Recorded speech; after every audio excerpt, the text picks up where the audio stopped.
Okay, it is 6 o'clock, 6:01, 6:02, so I will call this meeting to order. Could everyone please stand for the Pledge of Allegiance? I pledge allegiance to the flag of the United States of America and to the republic for which it stands, one nation, under God, indivisible, with liberty and justice for all.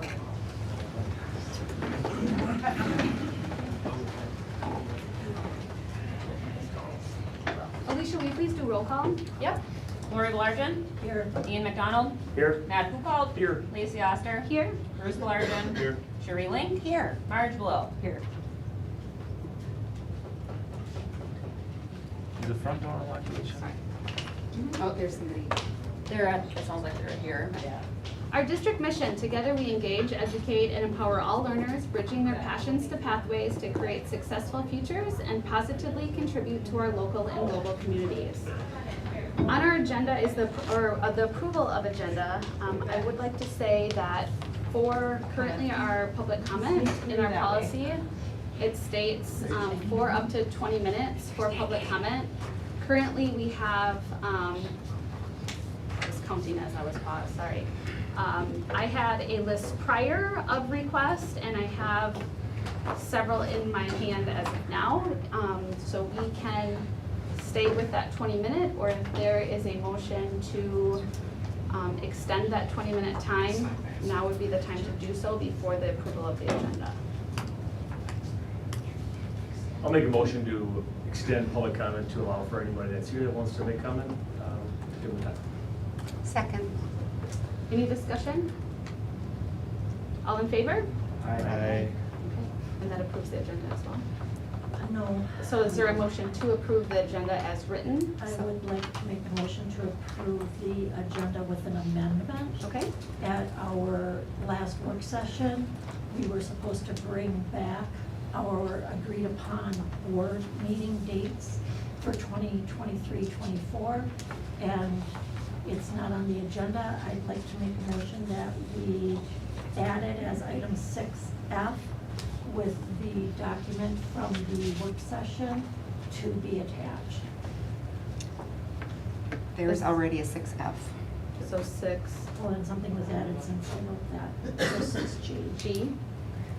Wasn't it on there? A, B, C, D, E, F, G.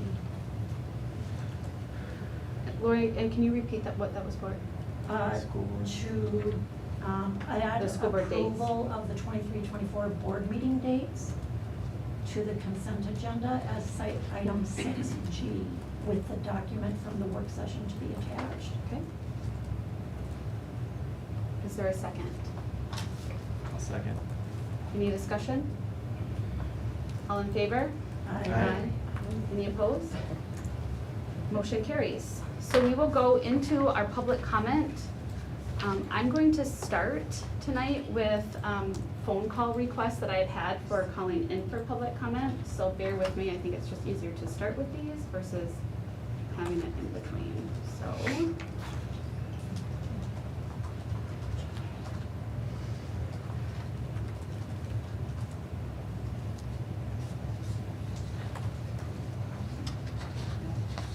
And before I do this, before we start our public comment, since we have a lot of people at public comment tonight and some people that have not spoken, I do want to go ahead and say what's in our agenda, that opinions and ideas contributed by students, parents, staff, and other citizens are valuable to the school board. The board will receive such input without comment or take no action relative to any items brought forth. They may direct the district administrator to consider such an item at an appropriate place on the agenda or a subsequent meeting.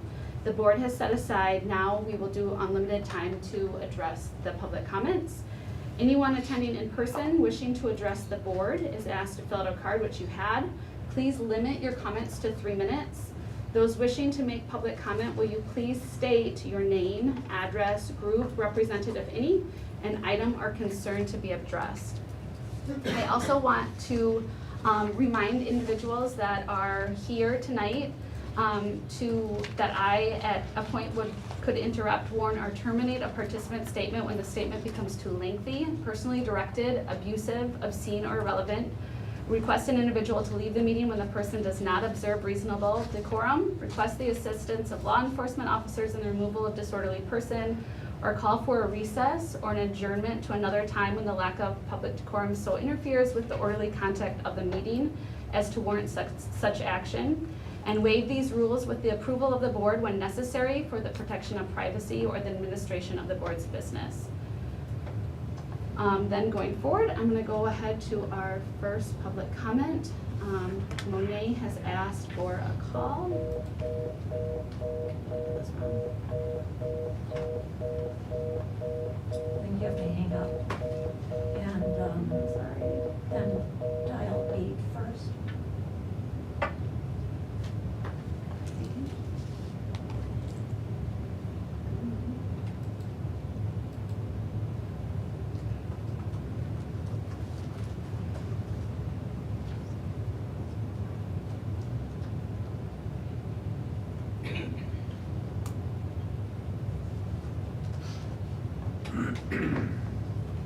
You want me to time this?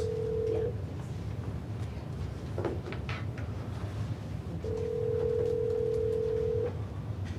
Hello? Hi Monet, this is Lacey Oster, Chair of Somerset School Board. You are on speakerphone to make public comment. If you could please, yep, we can hear you. If you could please include your name, address. Hello? Yep, can you hear us? Yeah, can you hear me? Yep, if you could please include your name, address, group represented, and an item of concern, and then you have 3 minutes, please. Okay, my name is Jerica, 444 Random Drive, Amory, representing as a parent of a child who goes into high school. And, okay, the sexual explicit content in our school is irresponsible. We can give you many books with tragedies, trials, and hardships without the sexual content. A reading from All Boys Aren't Blue, a book in our school found in the classroom. 266, We Kissed. He began unzipping my pants. It was clear to me in this moment that he wasn't new to this. He reached his hand down and pulled out my dick. He quickly went to giving me head. I just sat back and enjoyed it, as I could tell he was too. I remember the condom was blue and flavored like cotton candy. I put some lube on and got him up on his knees, and I began to slide into him from behind. I tried not to force this because I imagined that it would be painful. I don't want this moment to be painful, so I eased in slowly.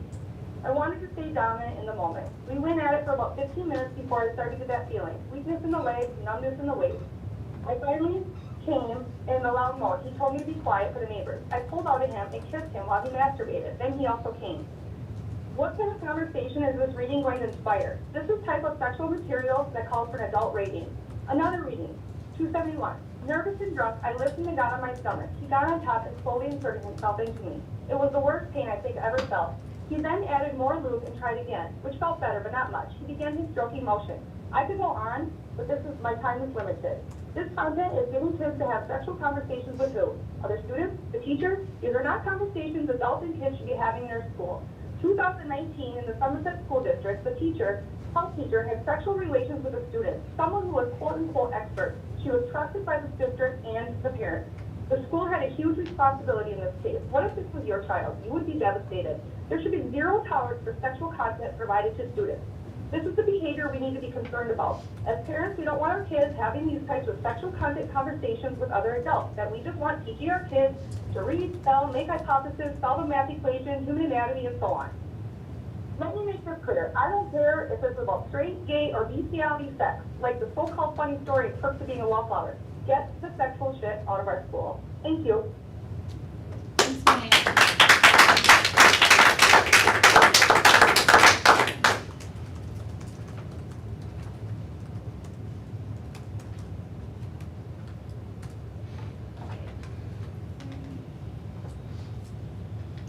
Our other phone call request was from Rocky Rodriguez for Gays for Groomers. Gays against.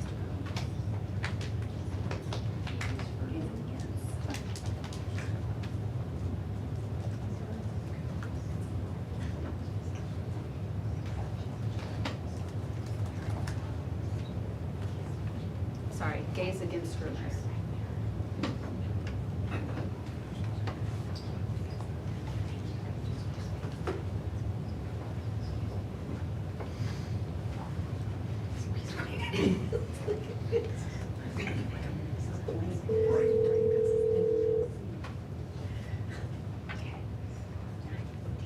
Hello? Hi, Rocky. This is Lacey Oster, Chair of Somerset School Board. Can you Oh, hear hello. me okay? Yes, I can. Okay, you are on speakerphone for public comment during our public comment portion. If you could please state your name, address, group represented, and item of concern to be addressed, and you have 3 minutes to do so. Thank you. My name is Rocky Rodriguez. My address is 432 East Capitol in Appleton, Wisconsin. I am a chapter leader for Gays Against Groomers, and I am speaking in opposition of the perks of being a wallflower. So let me begin by saying good evening, fellow board members. My name is Rocky, and again, I'm the chapter leader for Gays Against Groomers in Wisconsin. I'll be speaking on behalf of our organization and with Moms for Liberty in opposition of the book Up for Debate, The Perks of Being a Wallflower. First, I'd like to explain to you why exposing children to these types of materials can be harmful. The downside of children being exposed to sexual content can be significant. Children who are exposed to such content at a young age may become desensitized to sexual imagery, may develop unhealthy attitudes towards sex. They may also become more likely to engage in sexual behavior before they are emotionally or mentally ready, which can lead to negative consequences such as unplanned pregnancies, STDs, trafficking, so on and so forth. Exposure to graphic sexual content can also have negative effects on a child's mental health. Children who are exposed to such content may experience anxiety, depression, and other mental health issues. Additionally, such exposure can contribute to the development of body image issues and low self-esteem. It's important for parents and guardians to be aware of the type of content their children are being exposed to and to take steps to limit access to graphic sexual content. This can include setting parental controls on devices, monitoring your children's internet use, and having open and honest conversations about this topic. It is, however, not the job of the government nor the schools to introduce children to these types of materials. In doing so is borderline grooming, and I believe sexual abuse when you ask me. These are minors. We ask you to please remove this book from the curriculum. This book is over 44 pages of graphic content. Just a small breakdown is as follows. There are 2 faggots, 6 fucks, 2 pricks, 2 pussies, 2 shits. If you didn't like hearing that, imagine how these kids feel reading that and having to hear themselves say that. Not to mention the very descriptive wording and scenarios that are being introduced to these children who, may I remind you again, are minors. It's time to rethink your priorities or lose your seat next election. That is all.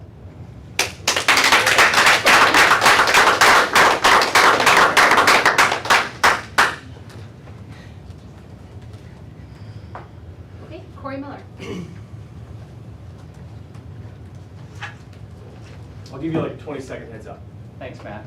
Hi, Corey Miller here, 2008, 100th Street, Somerset. 3 kids in the district, been following all the meetings and all the comments, just observing. And I think there's a few points that haven't been made, and context in the overall conversation, and especially the conversation going on between the board members that's missing, that I sent emails, my wife and I have sent multiple emails and still don't get what I feel is adequate acknowledgement and debate and conversation in these board decisions. Considering the context and of where our society is, where our schools are, where our parents are, you were elected by the community and parents, first and foremost, to represent those who elected you, right? I don't feel like that's being done. I'm an engineer. Math and numbers are my life and death and my business. I take a great deal of thought into statistics.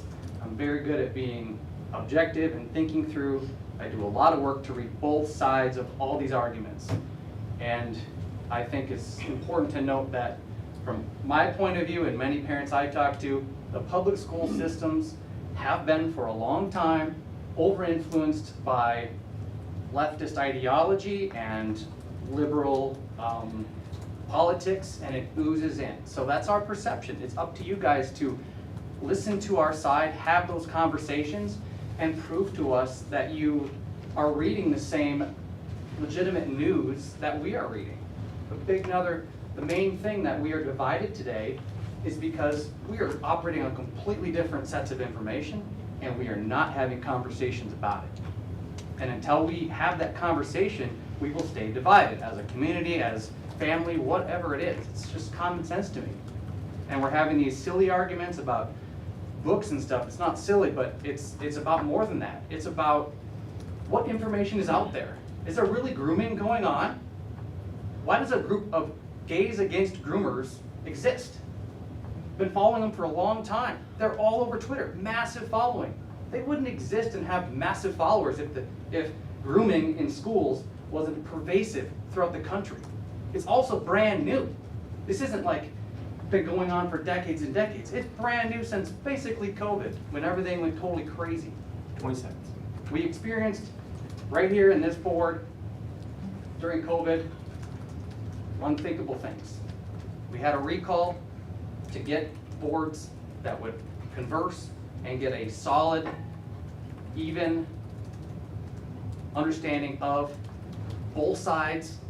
Prove that you understand it in your debates and make a decision, and not fear the consequences. So be strong, and thanks for all you do.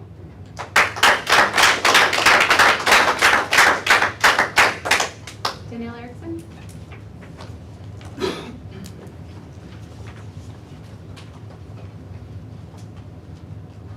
Danielle Erickson, 62nd Street, Somerset, Wisconsin, Chapter Chair of Moms for Liberty and a parent. Here for the book review. The Hudson Star Observer is apparently covering Somerset's book Relocating. I read just today in one of their excerpts that Moms for Liberty members have made threats, including death threats against teachers, administrators, and school board members. I publicly asked today for any and all proof, receipts, and reports to substantiate these claims. A business page this past weekend was also attacked by a member of this community with absolute slander and defamation. I want to be very clear that these common tactics of rhetoric, lies, and name-calling is stopping today. This asks to move books from the school library to the public library has been falsely labeled book banning. This is a lie, and those using the words book banning know it. I ask that this board and school administration take an unbiased and factual look at what is being presented. The excerpts being read are as uncomfortable for us to read as they are for those seated here at this table to hear. When we must look around the room to make sure no kids are in earshot, isn't that proof enough that these books do not belong in the public school? How do parents disagreeing with explicit material and its lack of educational benefit qualify as a hate group, as the SPLC has labeled us? Parents with differing religious values in relation to the LGBTQ content deserve the same respect for their rights and not simply slapped with a hateful extremist label. The Overton window in America is shifting, and you can all look up the Overton window. And this is revealing nationwide, including Somerset citizens who are no longer fearful of standing up for our rights and decency standards. Our expectation for each member of this school board is to stand for decency and preserving the right to pornographic-free education. This is just plain common sense. Thank you.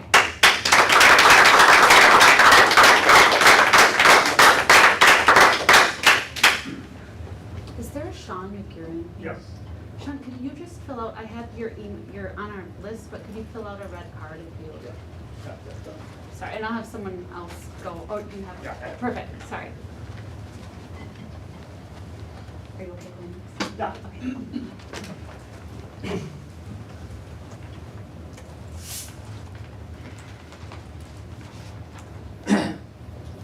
Good evening, board members and everyone present here tonight. My name is Sean McGurran. My address is 441 County Road DD, Somerset, Wisconsin. My wife Rachel and I are 26-year residents of Somerset. We have 5 children with 2 recent Somerset High School graduates and 3 more to come. I'm here tonight as a concerned taxpayer and parent. I am well aware of the decision that was made to put the perks of being a wallflower back on the shelf at the SHS library. I am of the firm belief that if parents feel this book and other similar books of such pornographic nature should be viewed by their children, that they can seek out them and provide access to them on their own. They are only a public library or internet access away.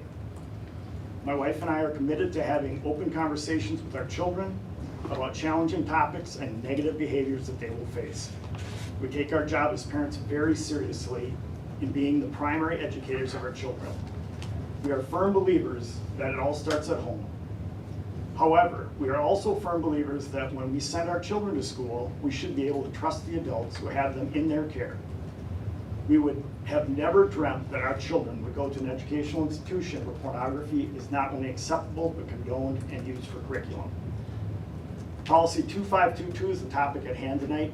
As elected school board members, you were voted in because we believe you are here to help in protecting our children while they're at school. This responsibility includes our children's psychological and physical safety.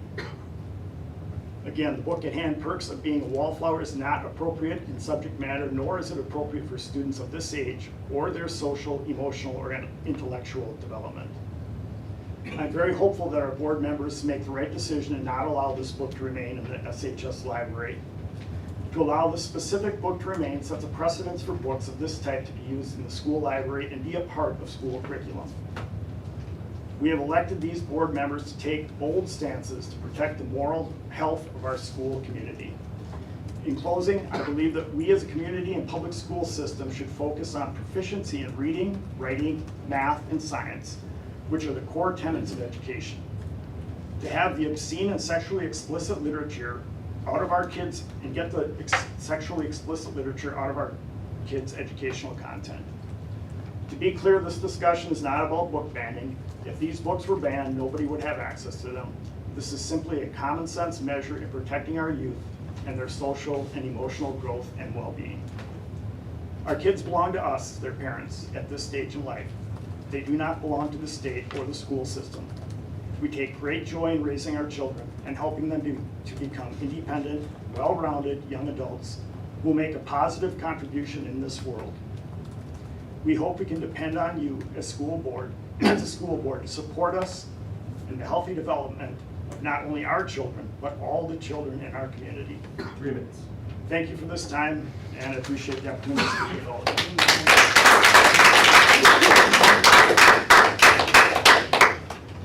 Allison Jericho?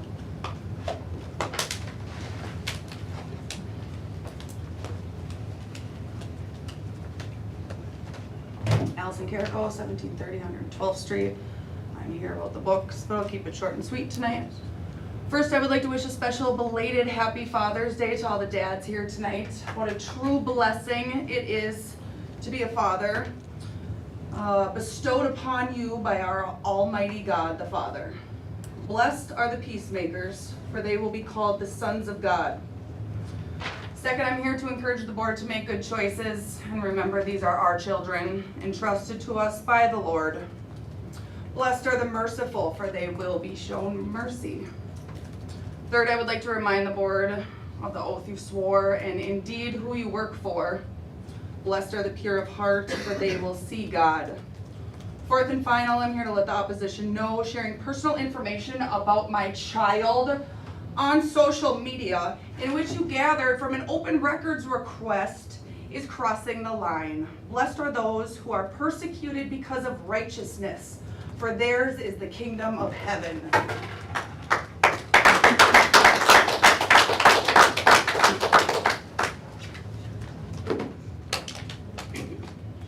Caitlin Willis?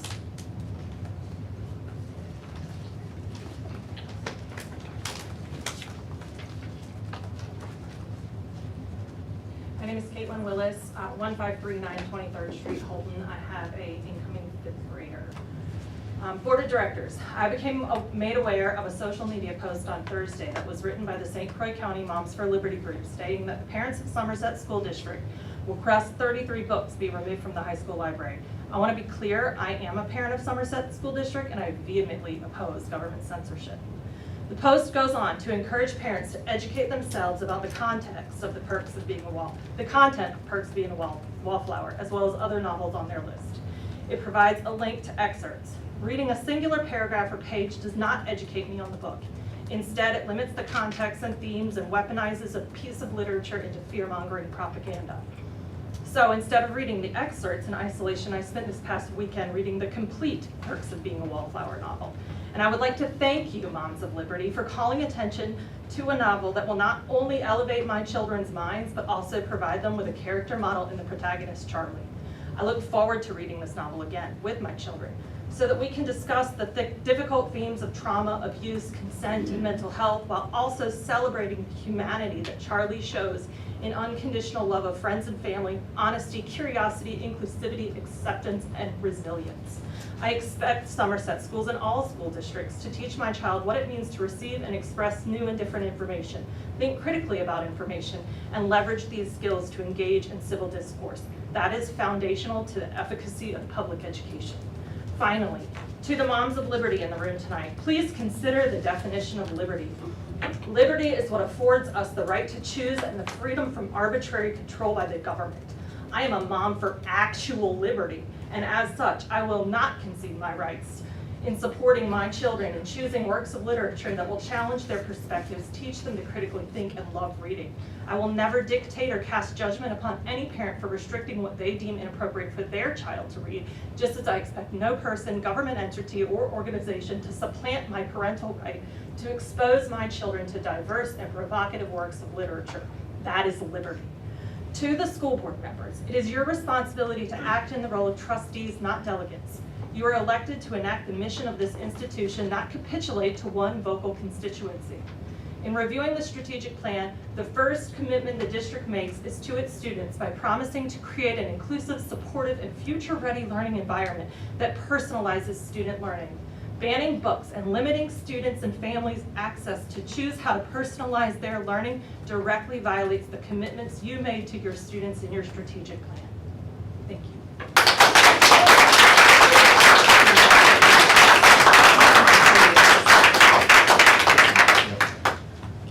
Hetty Forsberg.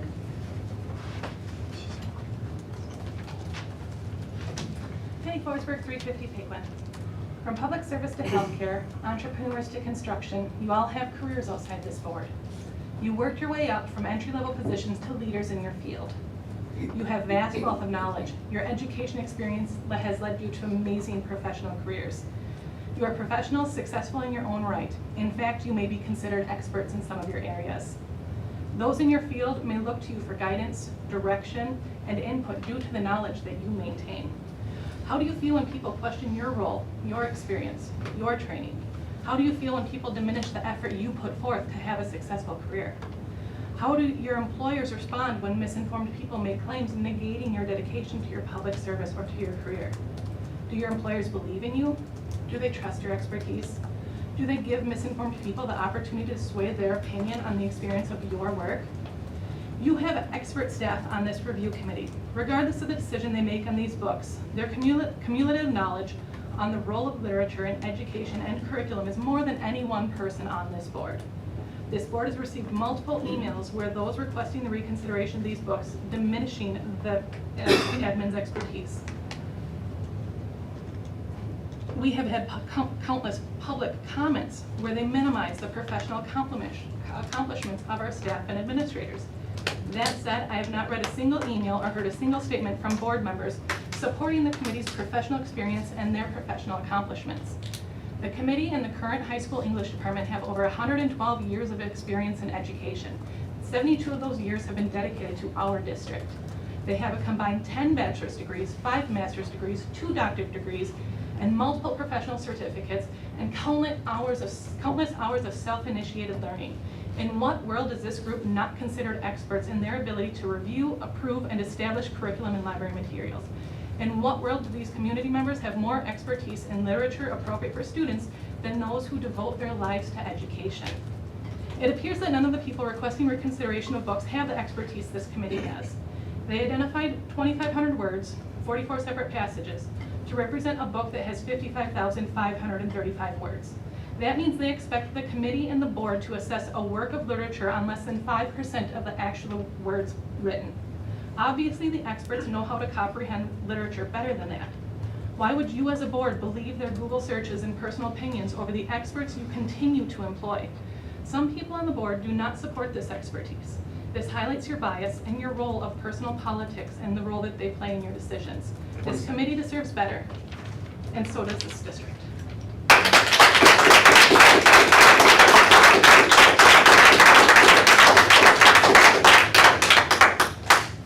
Jolene?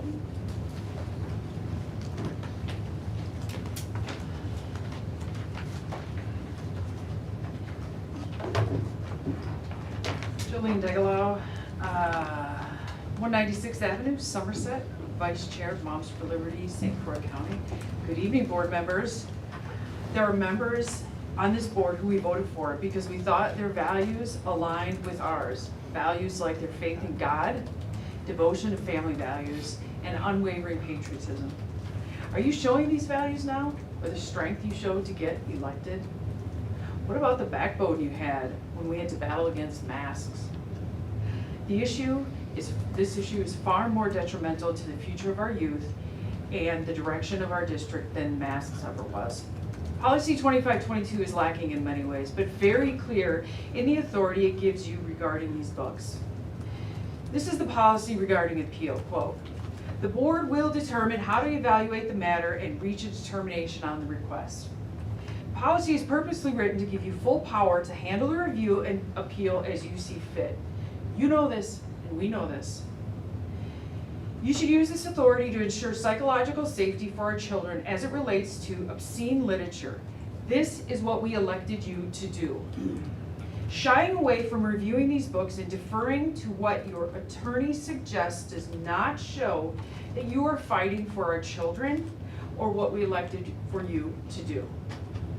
In regards to our opposition, the small minority opposing us, led by 3 failed candidates and a recalled board member, they do not speak for the majority in this town, and you undoubtedly know that. If they did, they would have won their elections. Those opposing us, and even some of you still on this board, are literally the same people who fought to mask our children and keep them from breathing clean air month after month. Please be quiet. No comment. Just focus on the, just keep giving your. I thought there was no. I thought there was no personal attack. I'm gonna I thought ask there people was- to stop. So the only person speaking right now is Jolene. Thank you. They, and some of you, are the same ones who supported many weeks of unnecessary extended quarantines for children with cold symptoms while parents were unable to work with kids at home. Yet they have the audacity to accuse us of violating their rights. Their rights to spoon feed our student population sexually explicit literature, the same books they can buy with the click of a button or obtain for free at the public library. If it wasn't so true, it would actually be humorous. In closing, please know, 2024 is coming up soon, and there are 3 of you up for re-election. Please do not underestimate the gravity of your decisions in this issue and how they will affect your re-election.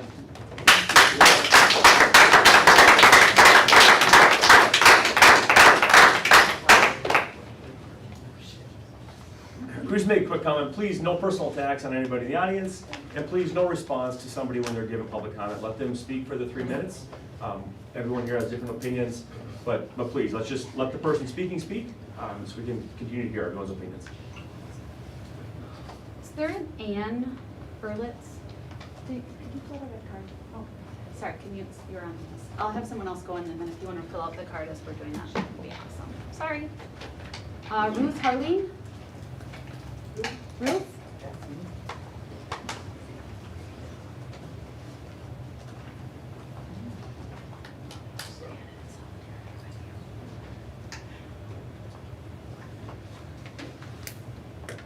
Good evening, everybody. I'm Ruth Harleen, 1955 County Road C, Somerset.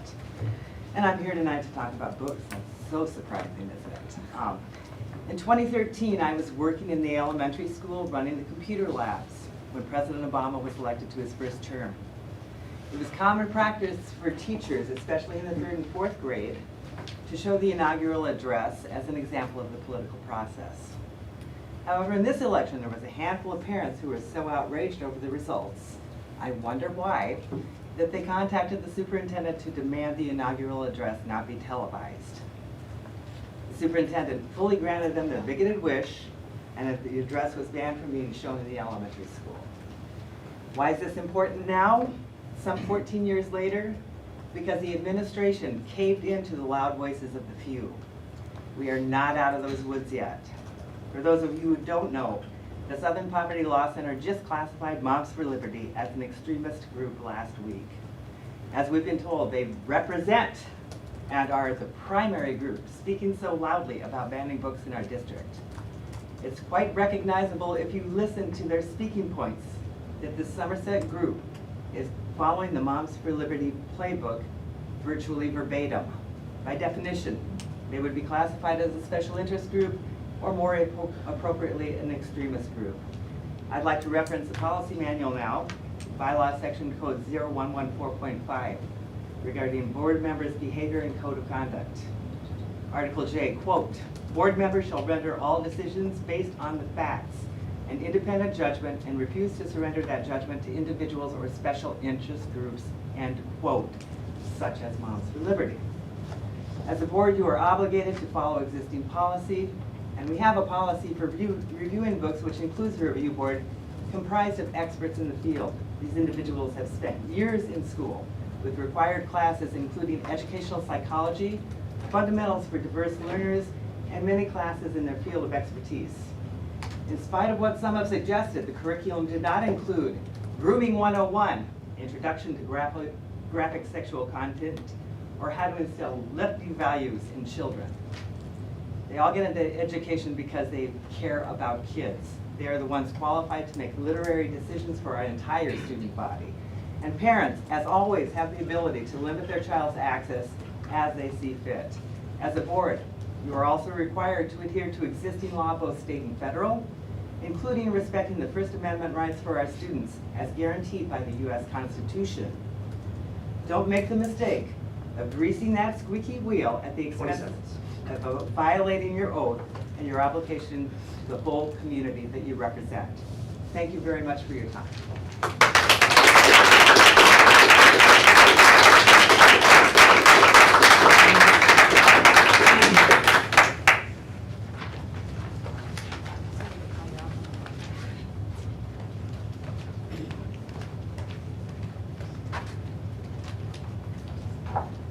You can go ahead. Yeah, sorry. I'm Ann Earlitz, 1741 50th Street, Somerset. Lifelong resident, along with all of my family, and there are a lot of us. I sent all 4 of my children to Somerset High School. And the thing I remember when we came, my children went to St. Anne's, when we came to orientation, the main focus on orientation and coming into high school was getting them college ready. So they could go to a 4-year college, a 2-year college, and to get them ready for life, a job, a career. I was reading one of the excerpts from one of the books, and I don't know where describing so graphically a girl's being raped get you ready for a job. I've worked my whole life. I don't need to know that. I don't think a child needs to hear how this girl had to learn how to give a blowjob. There's no reason to go on in life. You don't need that. I remember being in high school here. I was a junior, it was Halloween. Our teacher showed the movie Halloween. He was only here for 1 more day. He was let go. It was an R-rated movie. Movies have ratings, books have ratings, TV shows have ratings. Things are adjusted for the age group it should see. The book Lucky, it was so vulgar and so disgusting, and I couldn't even read all of it. And maybe I'm naive. Maybe this is what people like. I don't know. But I don't think that kids getting ready to go to school, on to college, onto a 2-year college, or just plain going to get a job, this is really doing the job. I think we need to work more on education, math, science, arts, literature, real literature, like Moby Dick, Huck Finn, anything. Those are the ones that we all read, and we did the book reports. I don't ever remember Mr. Walker handing out a book like like any of these? Yes. Thank you. Thank you. Allison, please don't interject, okay? Thank you.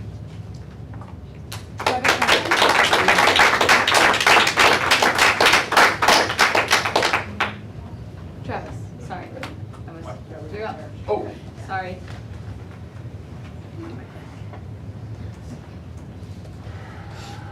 Okay, I'm making sure my mom isn't. Okay, good. I don't want to give her credit for this. This topic, oh, sorry, Travis Schaffner, 2116 54th Street. For the people that say I'm a failed candidate, I would reference them to Teddy Roosevelt's Man in the Arena. If you have the courage to run, step up. For the people that say that you as a board represent their views, you don't. You shoulder the responsibility of the entire community. It is, from experience, a very heavy responsibility that demands respect that it feels like you often don't get. Threatening your re-elections and all that stuff, it is beyond the pale. The reason that this topic matters to me is because when I was young, when I was a little lad, I attended St. Anne's. At the time, the nun, I've always been an Uber nerd, and the nun that ran the library there, Sister Anne Marguerite, she took me under her wing and really fostered my love for reading. And she said something that to this day has been profound. And it was, one day I'm sitting there and I'm asking her a bunch of questions, and she's like, do you ask your parents these questions? And I go, yeah. And she goes, do they answer? I'm like, sometimes they say look it up because they don't know. And she goes, that's what a good parent does. If they don't know, they're willing to tell you to look it up. But God doesn't fear a question, and neither should a good parent. She also said that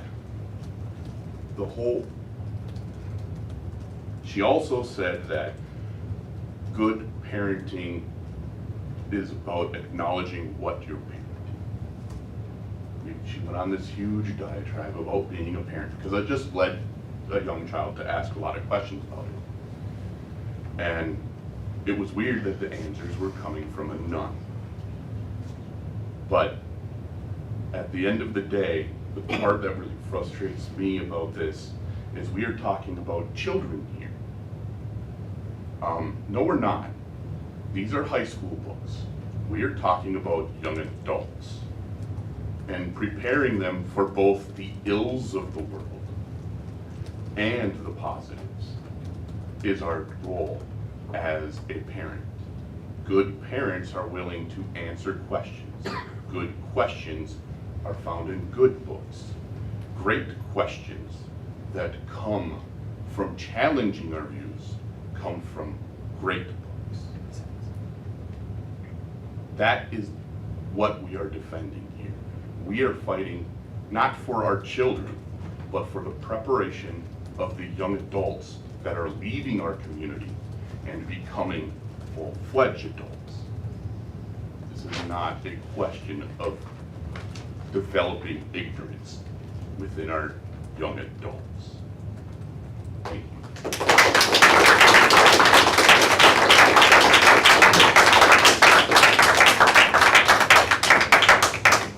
Stephen?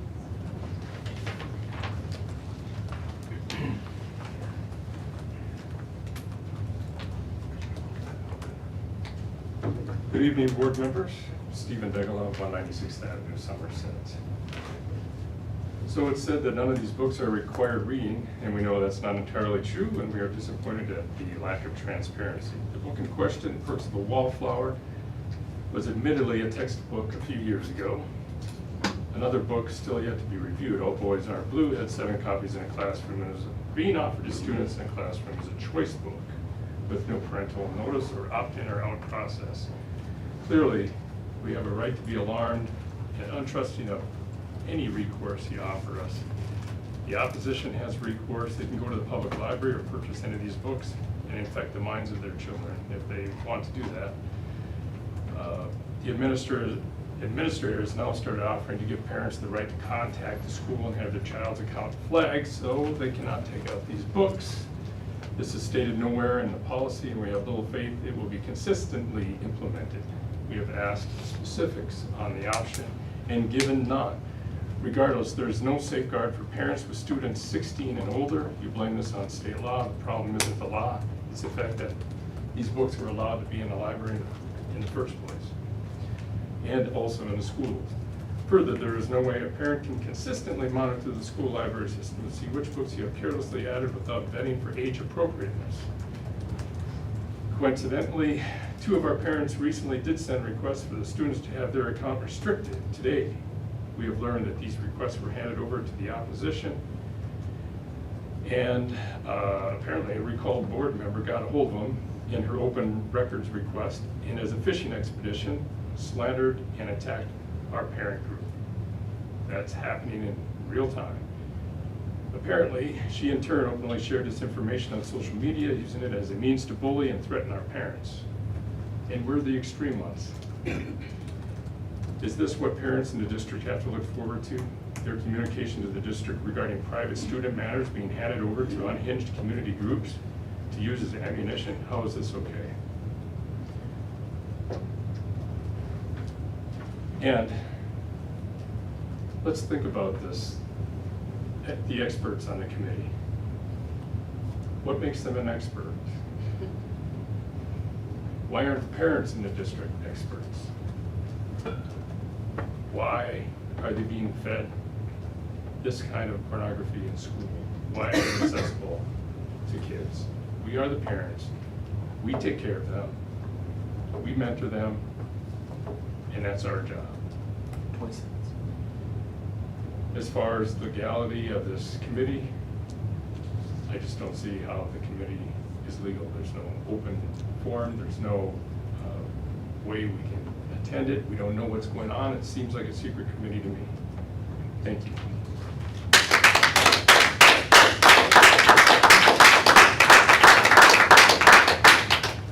Aaron Beerbrower? Beerbrower, sorry.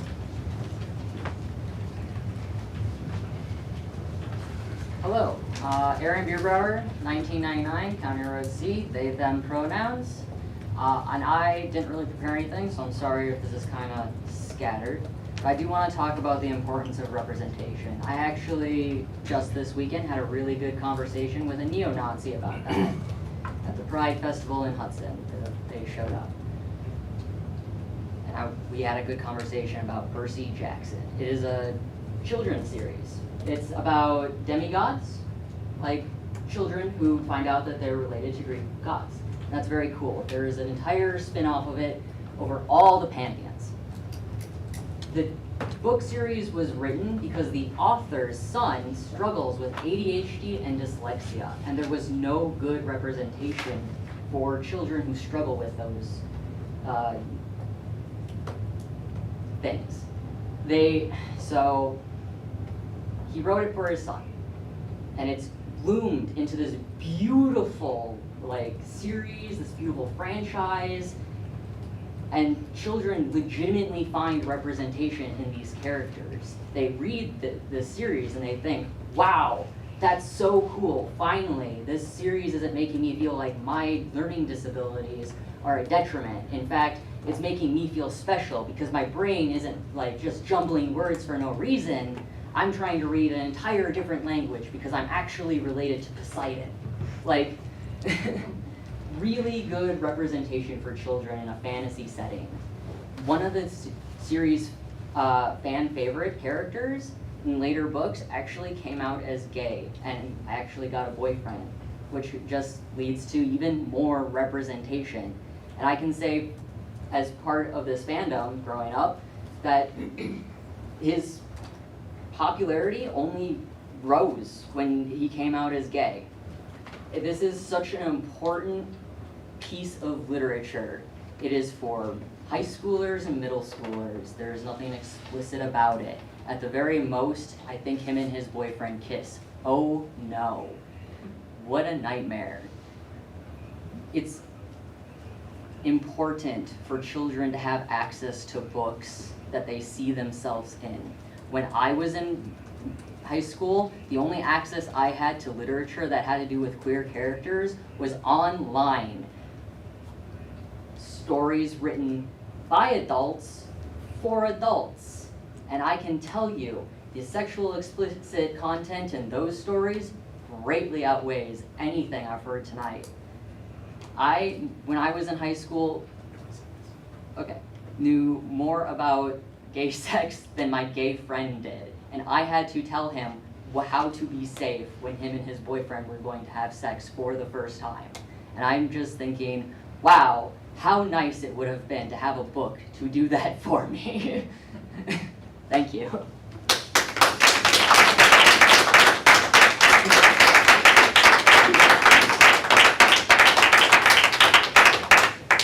Becky Lee?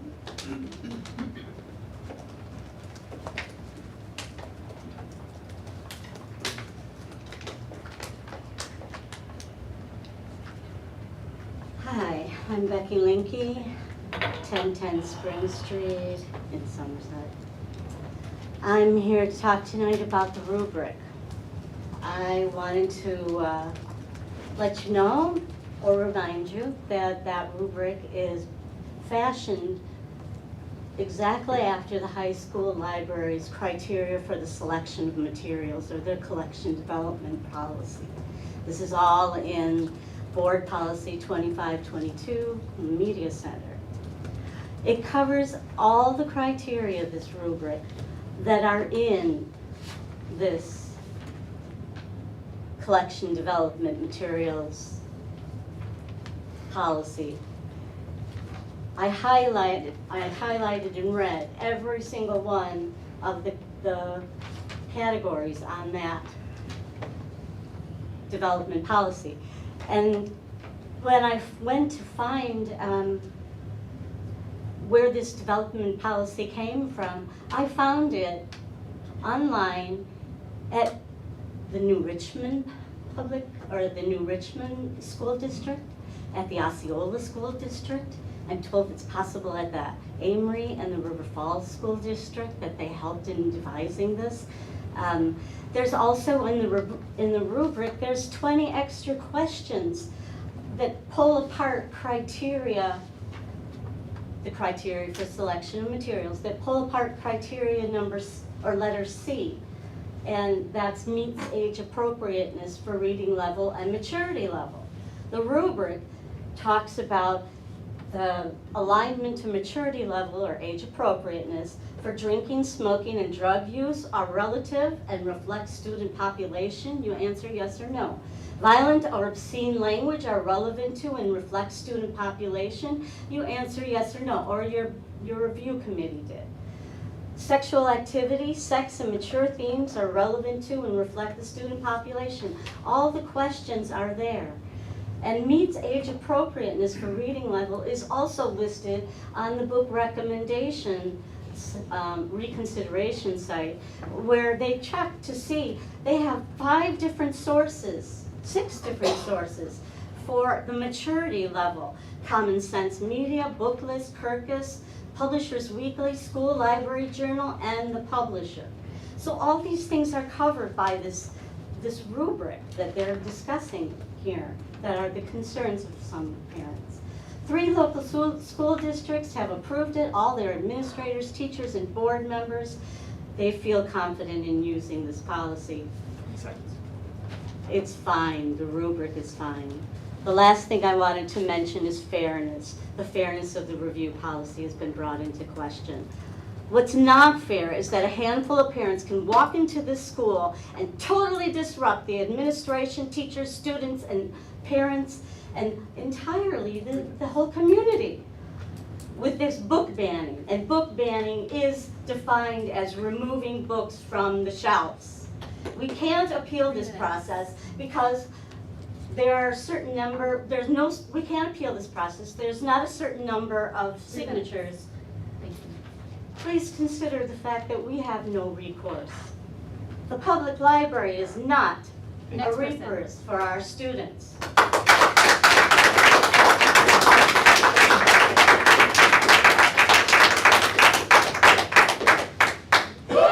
Michelle?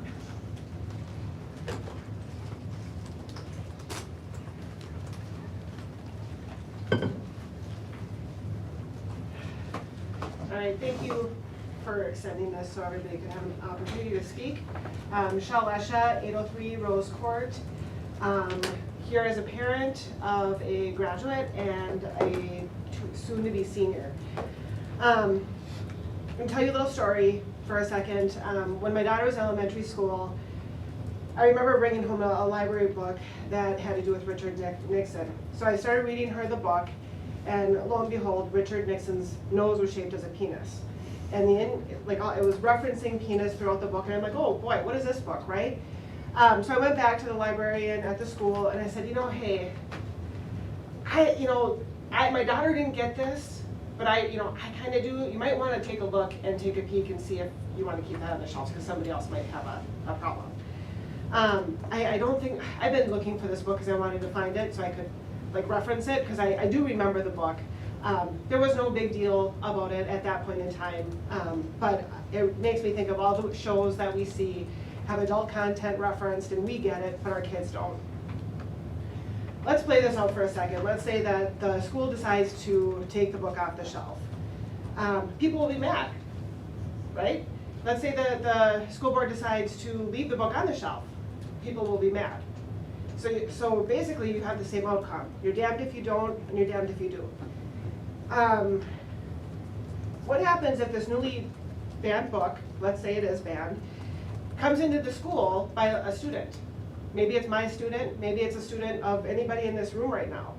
What is the school's response going to be? There's going to have to be a new policy for that.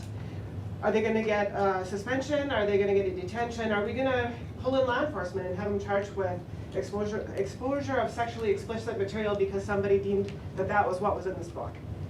Do we want that for our kids? Do we want them to be charged and criminally prosecuted as juveniles to go through this process? I care for children as well, and I don't think that that's the right thing to do. Illinois just became the first state to ban book bans. Others are about to follow. Maybe Wisconsin will be, obviously not soon enough, so that way we wouldn't be sitting here because it would already be decided by the legislature. I just want to say that I appreciate all that you guys do. I think that we need to ban hate in the school district, in this community. And I like the option of allowing people to opt out their children for reading any book. If they don't want them to read the book, say, I don't want my child to read the book. So, thank you.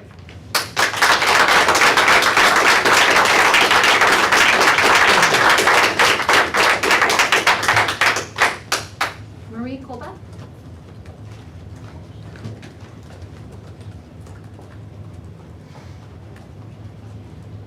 Good evening. Marie Colbeth, 661 Valley View Trail, Somerset. And I don't envy any of you. Anytime we had a large turnout, usually was a touchy deal.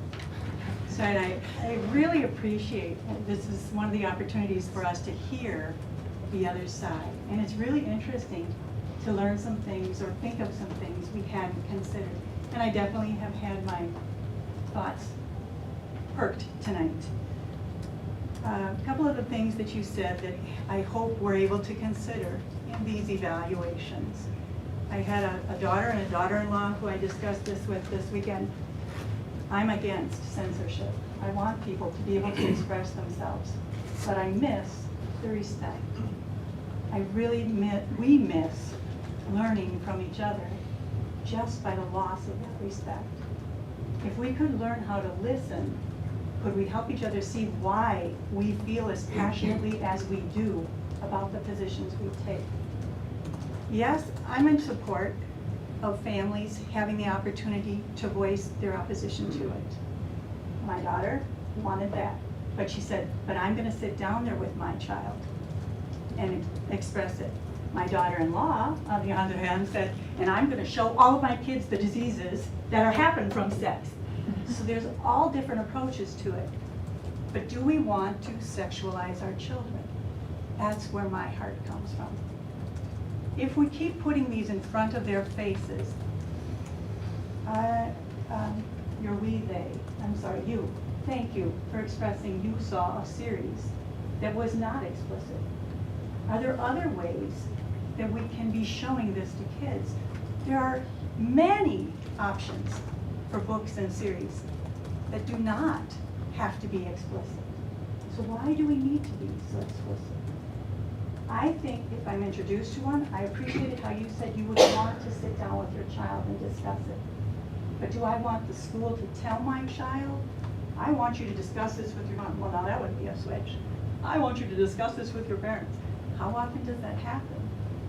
It really doesn't. And our kids are left on their own because many of us were two-parent families that two working parents. So it's hard for us. We want to work in tandem with the schools. And yes, we have experts, Patty Jo, on the board, but I think there's experts for different views. We have librarians that have tremendous background, but we have parents and grandparents who have a heart for different goals. And I think it can be achieved, but I think it needs a unified effort. I think we need to work together so the kids start to love themselves and love who they can help, so that they can raise their self-esteem by what they do for someone else in service, rather than in sex. That's just where my heart comes from. Thank you for giving us the opportunity to speak.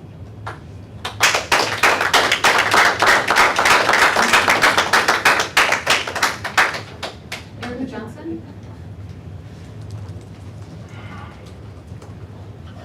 Hi. Erica Johnson, 1999 County Road C.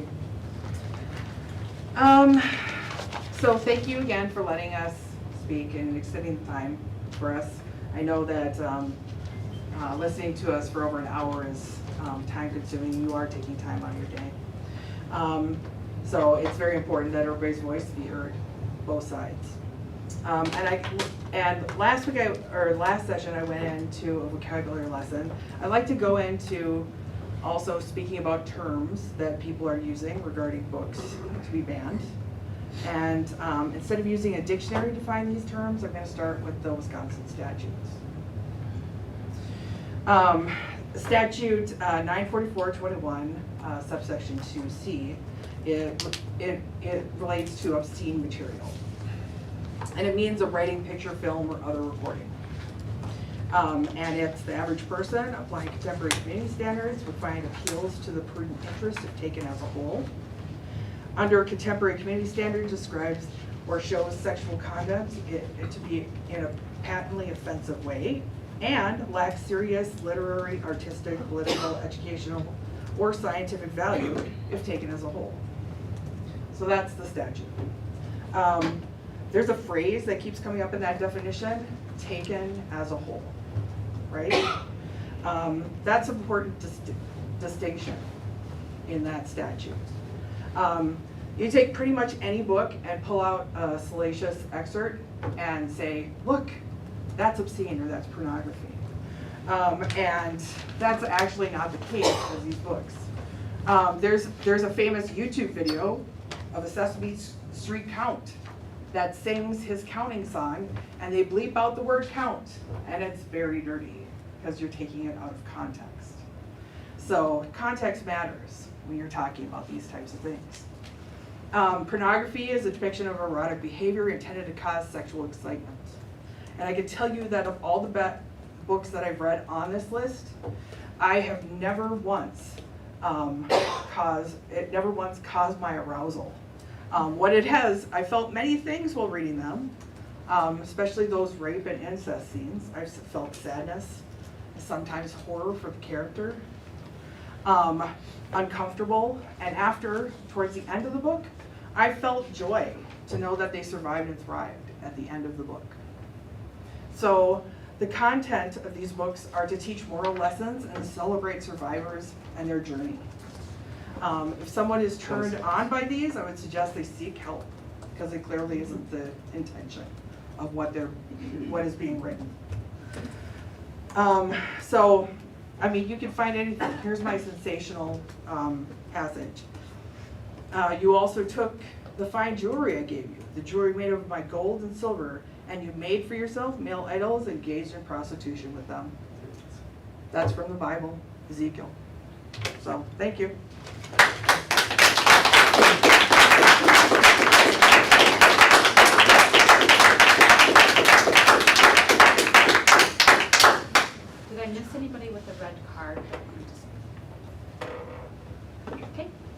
Then we're gonna move forward with our agenda and go on to our reports. First, under our reports is the listening session summary.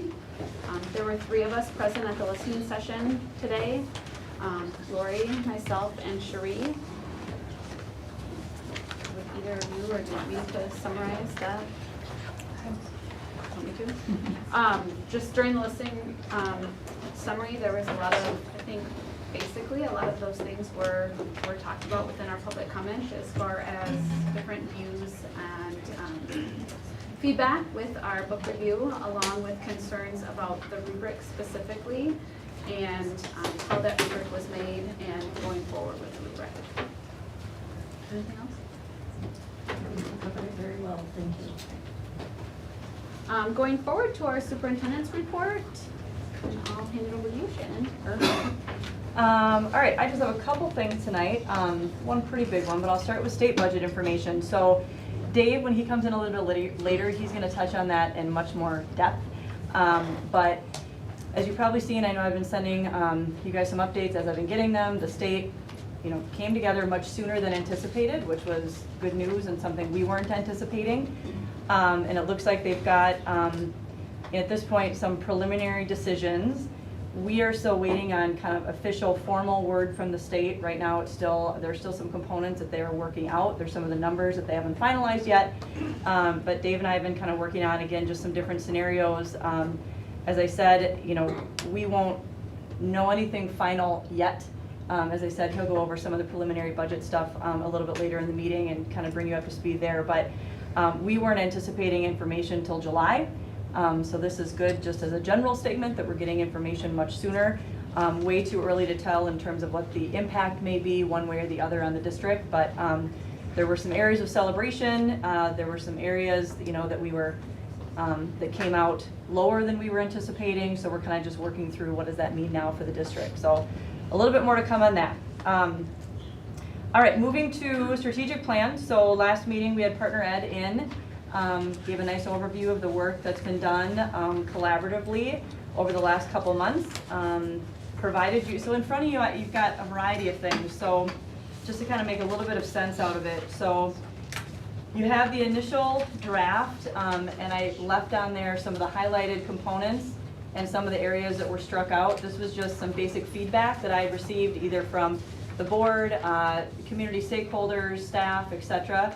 There was very minimal, as you can tell, just a little bit of verbiage there. Then you have a clean draft where I took out the highlighted components, I removed the strikeouts and gave you, okay, this is essentially what we're asking you to approve. And then I had Alicia update, again, the visual that she had started to put together. This and this is the exact same information. Just as a reminder, this is just a prettier version of the initial one that we put together. So what we're asking for tonight is, again, similar conversation that we had last time, approval from the board for what we've developed in terms of the strategies. As you heard me say last meeting, kind of the next big step out of this then is developing the action steps and the deliverables that will come underneath each of these. So pending board approval tonight, I will be sending out information to staff tomorrow, giving them some days and times that we have already allotted that we are planning on kind of diving into each of these pillars. So staff will have an opportunity to be able to participate in a variety of ways. I know summer gets a little bit difficult, but we'll make sure that people are able to have a voice if they have some ideas that they want to make sure they bring forward in terms of our strategies. So not a lot has changed since last week, just 4 or 5 words that we redid a little bit, but otherwise nothing else. So we're looking for an approval so we can get moving and grooving. I'll make the motion that we approve the 2023-2028 strategic plan as presented. Is there a second? So moved. Any discussion? Just to clarify, this is a 5-year plan. Yep. Right, and I've been meaning to ask this question the last couple times and keep forgetting. With the strategic plan, is there a reason, and I'm guessing it's just separate, that we didn't then rewrite or look at the mission and core values? Yeah, so we had talked about that because we just did all of that work at the start of the last strategic plan. It's not typical that you would redo all of those every cycle. By the next time we do this, it'll be a little over 10 years since we did the work we did 5 years ago.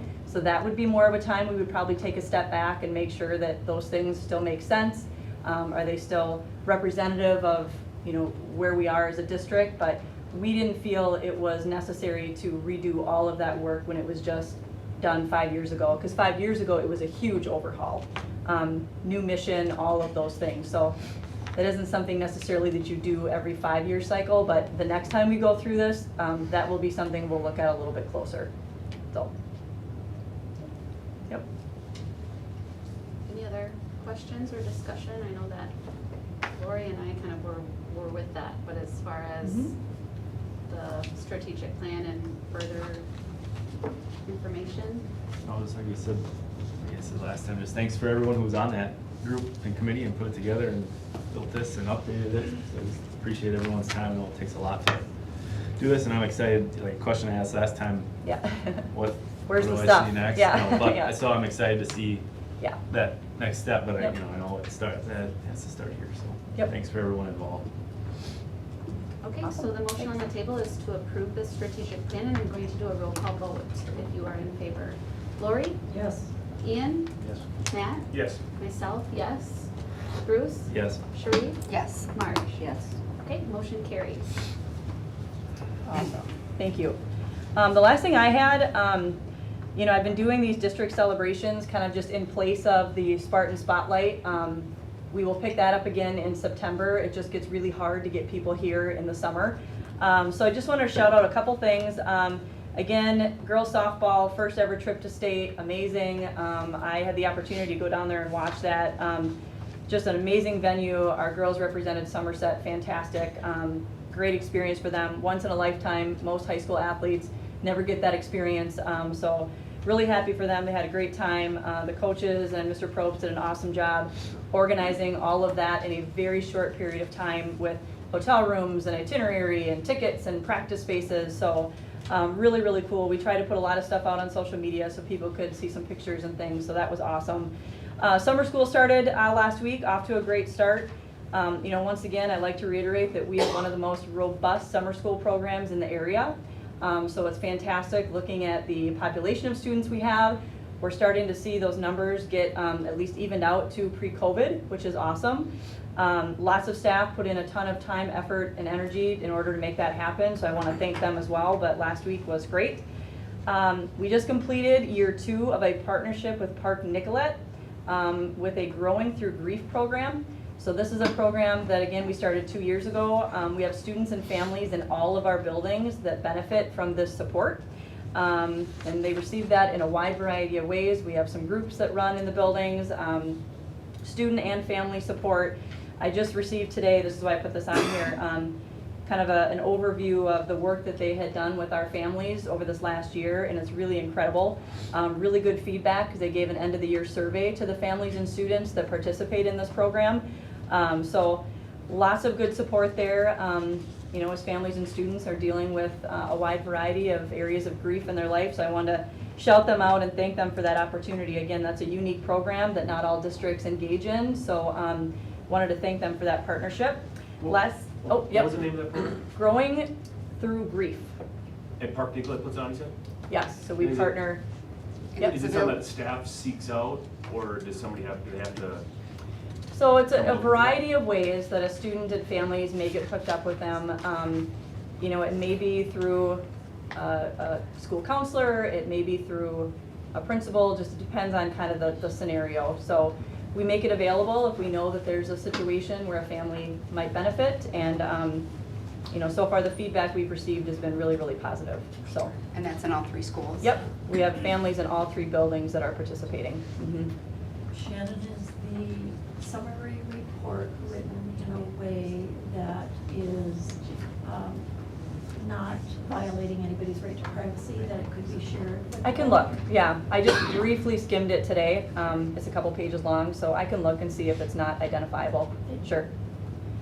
The last thing I had, so just this week we started to, I'll tell you something Monday, but get in some information about our Wisconsin Forward state testing. So a month or so ago I mentioned some good news we had from the ACT. Our Wisconsin Forward, as a reminder, students in grades 3 through 8 and grade 10 We haven't had an opportunity to, I would say, analyze it at a super deep level yet, but just some superficial things that we're seeing. Our students in all grades that took the forward performed very, very well. So again, good news. Anytime that we can celebrate an increase in student achievement is going to be something we want to make sure that we celebrate. So more to come on that. I know I mentioned principals will be coming in, I think, July 24th, so the second meeting in July, and giving an update on some of that assessment data. So more to come, but just want to shout that out because we were starting to kind of filter through that a little bit today. So. That's good news.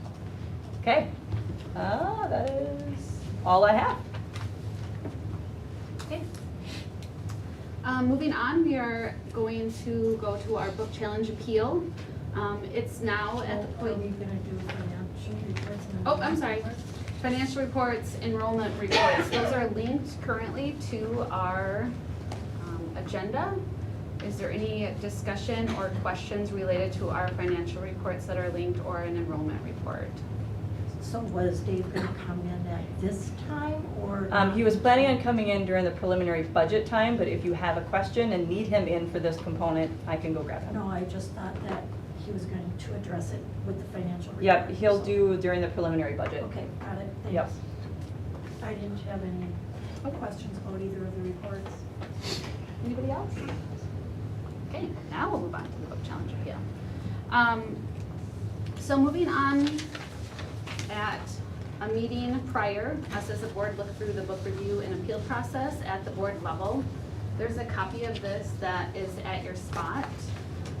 We've also had our red folder that has the information as far as library media centers and information that was given to us regarding the book review.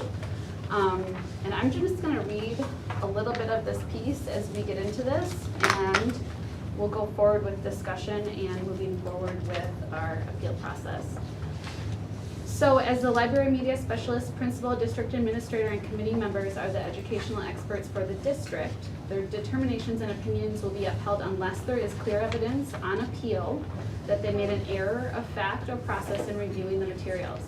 It is not the intent of the school board to substitute its own judgment for that of its educational experts. Rather, the board serves as the appeals body to ensure that appropriate processes were followed and that there were no clear errors in the process of determination. In general, the school board will either affirm the determination of the review committee or send the reconsideration request back to the district administrator with instructions for additional information. The steps for appeal to the school board are as follows. Step 1, in general, no formal hearing will be held, and the school board will only review the written record materials. The school board will fully review and consider all previous decisions and steps taken throughout the process. The school board may request additional information from the district administrator or the individual that has requested reconsideration. Step 2, in general, it should be unnecessary for the school board or its designee to read through the actual materials that are being requested for reconsideration, and instead, the school board should be ensuring that the proper processes were followed and that the district experts have considered the guiding principles above. The school board will vote either to affirm the determination of the review committee, overturn the determination of the committee, or send the matter back to the district administrator for further consideration. And step 4, if the school board votes to affirm the determination of its educational experts, the matter is final. If the school board sends the issue back to the district administrator with further instructions, the matter may ultimately be appealed back to the board. With that criteria used for the board when evaluating books, resources on reconsideration, that goes with that rubric that was given to us. And in reviewing materials, the school board will consider in the following. The right to request a review of resources is one granted through policies adopted by the school board, and there's no fundamental legal right for parents or community members to challenge those resources. No parents or community members have the right to determine the reading, viewing, or listening resources that will be available to students other than their own children. When reviewing a particular book resource, that material will be judged as a whole rather than a review of mere experts. The material's strengths will be given more weight than its weaknesses. The district supports the principles of freedom of speech inherent in the First Amendment of the Constitution and as expressed in the Library Bill of Rights, students' right to read, freedom to view, statement of intellectual freedom, and freedom to teach, to learn, and to express ideas in the public school statements. The major criterion for the selection and use of the resources is the appropriateness of the resource based on its overall literary merit and a decision to sustain a challenge shall not be interpreted as a judgment of their irresponsibility on the part of professionals involved in the original selection and or use of the resource. So currently, School Board Policy 2522 outlines the review process for the reconsideration of the school library materials. The policy requires that all reconsideration requests first must be addressed to the library media specialist and then to the building principal. And after working through the process outlined in the policy, a review committee would render a decision. So going forward, I will open this up to discussion, and it is now our job, since this has been appealed, it has been brought to us after that review committee has given us that information. They have deemed that the book, The Perks of Being a Wallflower, should continue to stay in our library. That was then appealed in a formal written appeal for The Perks of the Wallflower, that it not remain in the library. And now it is back to us to go forward to receive the decision that us as a board then will take to go forward. So I will open this up to discussion. Shannon, have you talked to Trevor about updating the policy during this review? Because I hear a lot of discussion about, you know, how are we gonna be sure if our students we put on a list, you know, it's not in the policy. And I know you said you had some thoughts about how we could improve that policy after a little bit of review you've had with the committee and how it's written. Have you heard if we can change that as it's being, I guess it's being questioned or being challenged right now?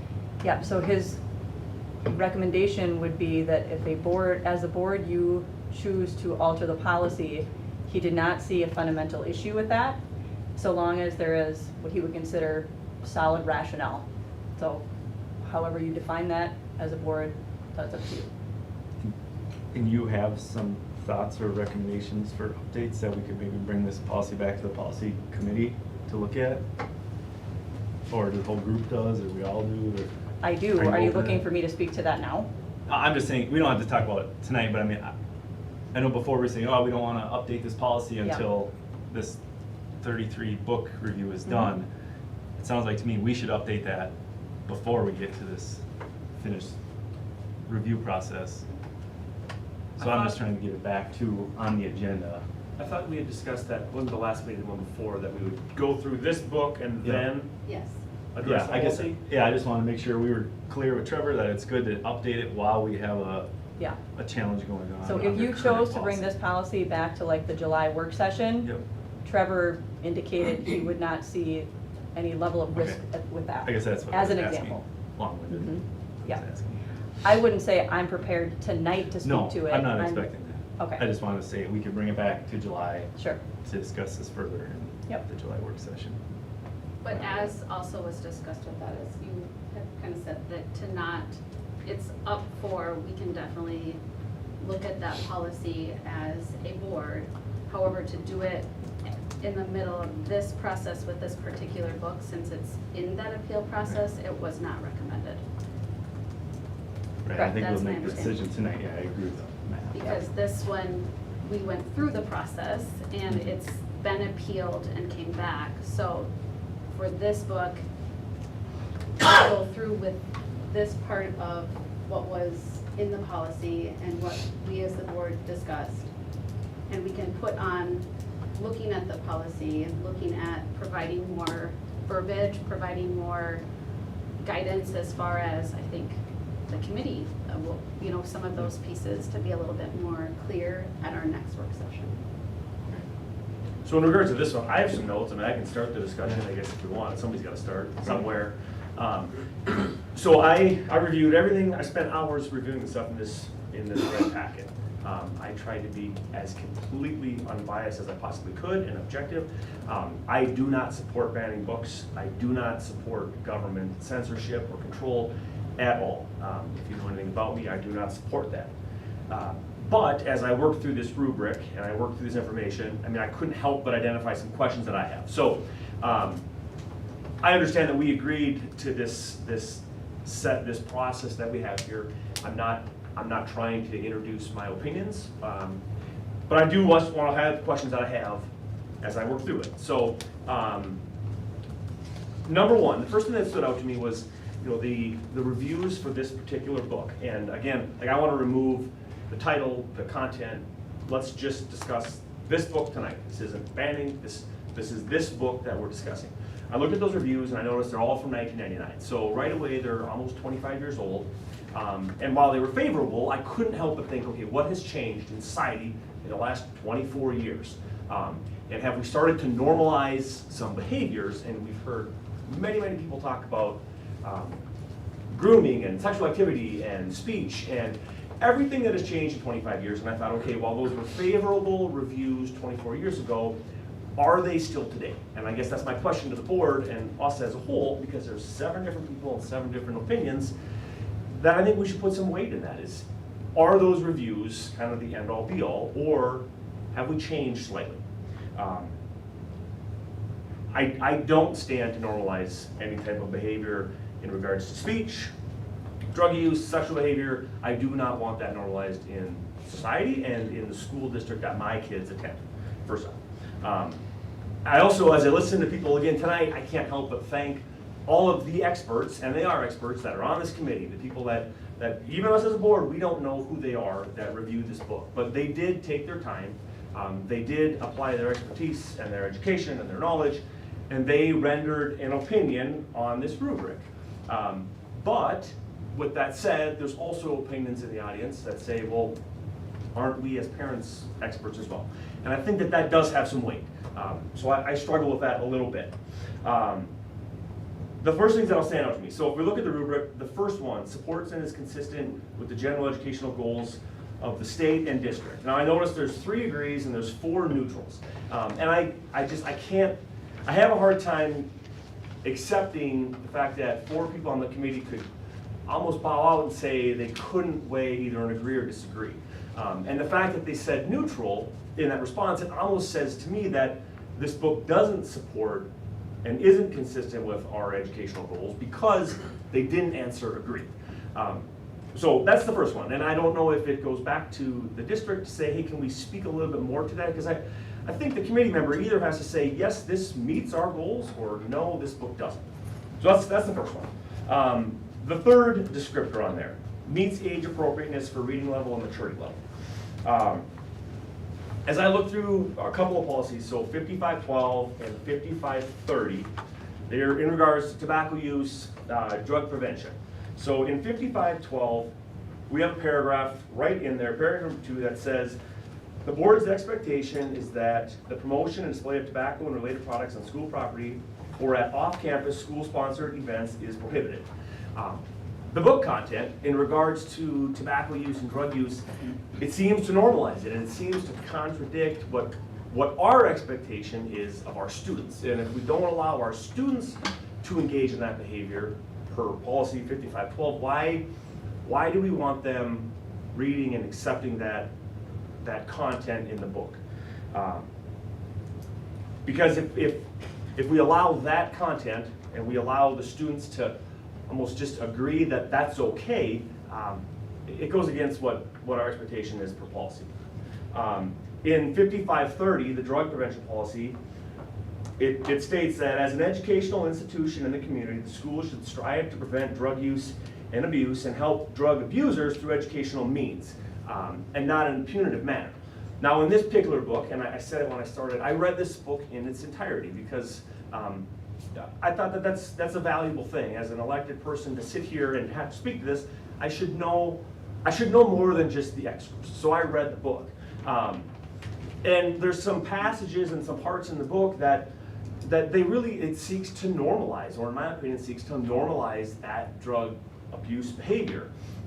People in the audience for weeks now have talked that this could be a good outlet. And while I agree and accept that, it contradicts our policy though, because this book talks nothing about any type of education for the drug abuse. There's lots of drug use and drug abuse, but there's no educational component to how that character overcomes it. They simply just live through the year and the school year ends. So again, it contradicts that policy that we have. And then in the last one I want to bring up is the descriptor that enriches and supports the curriculum, taking into consideration varied interests, abilities, learning styles, and maturity level of students. So as I looked at that and I thought about those policies and the content, I just thought it doesn't seem to align with our on-campus expectations of students. I thought the book actually was not a bad read. I don't think it's appropriate in a school library. I wouldn't have an issue if my children read it as long as I was with them and we had that discussion. I just don't know if it's appropriate for the public school setting. The last thing, and then I will yield my time to the next person here, is if we look at page 2, alignment to maturity level, 3 things stood out to me. So the first one, aligns to educational and emotional value of students. Number 4, I think it is, drinking, smoking, drug use are relevant to and reflects the student population. And then the last one, sexual activity, sex, and mature themes are relevant to and reflect student population. And I couldn't help but get stuck on those 3 because I thought, is that what we want in our student population? Do we want drinking, smoking, drug use, sexual activity, sex, and mature themes? Sure, while it may be relevant to our population or some in the population, I don't know if that's what we want. And it's not what I want for our population, and it's not what I want for our kids. So I have a problem with those 3 pieces. The last one, sorry, I thought I was done. Policy 2522, it talks about one more thing, user appeal and interest. And I didn't see anything in the rubric that addressed that. The only reference there was to user appeal or interest was in a letter that was dated on April 14th. I think it was as a result of the end of this, that said the book was only checked out 1 time in the last 4 years. So knowing that information, I just wonder, why is a book that's only been checked out once in 4 years even on our shelves? Now there's thousands and thousands of books, and there's probably no way to ever weed through them. But as a board, I think maybe we need to think a little deeper in terms of what books are there, how did they end up there, and at what point do we weed them out? Because while there's some really good books that are there, maybe they're outdated, maybe they don't align with society today, and we should probably have a process to weed those out at some point. So the user appeal piece I think is missing in here. Matt, Yes. on the first page of the rubric, the second to the bottom one, item exhibits a high degree of potential user appeal, relevance, and interest. Yeah, sorry, it is there. There was 7 agrees, Yeah. but I guess my thought was, but it was only checked out once in 4 years, so why? And I think that, and we do have a policy about weeding books out of the library, and it does have to do with the number of times it's checked out over a certain length of time. Okay, I'd have to dig deeper to find that. Well, I think It's not a policy. it's a It's guideline. it's an internal day-to-day operations procedure, Okay. not a policy. And What that's is it? why- I'd have to No. look off the Okay. top of my head, yeah. That's why 3 of the books, was it 5. 3? 5 of the books Went through that weeding were process. have already been weeded out. All right, well, those are my thoughts. Other discussion? Because I would add, my concern is that the resources should be appropriate for the subject area and for the age, emotional development, ability level, learning styles, social, emotional, and intellectual development of the students for whom the materials are selected. And there's a giant difference between a 14-year-old and an 18-year-old that would have access to it. Doesn't mean they can't, and if parents want them to, that's fine. I still think the solution to this is a permission slip, school-wide, not passive, sorry. Because neither side will agree to it. I think that puts it dead center. And it's complete parent choice at that point. I don't know how we go wrong. I don't think it's anything actionable on our part, but in my mind, that would be ideal. But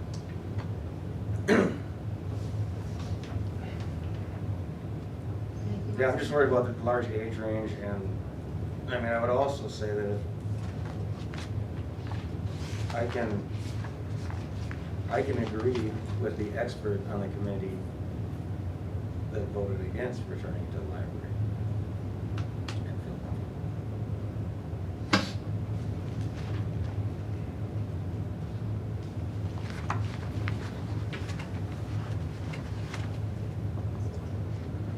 Anybody else?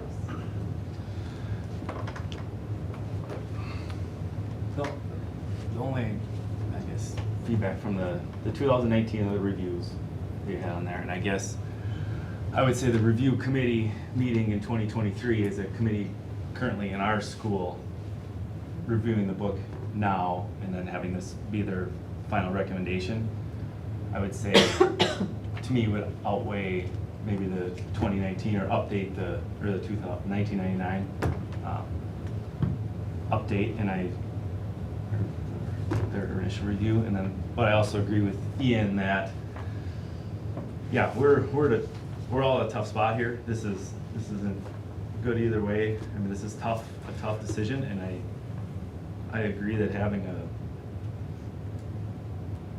some type of flagging system is what we have to do here to make sure that if there's parents who want it, it's available, and the ones who don't, they have to be flagged, so that if your child does check it out, that, yep, I'm fine with you reading this, but knowing that your child now has it, I guess, to have those conversations. I don't have any issue with that, but being accessible, I think, to me is.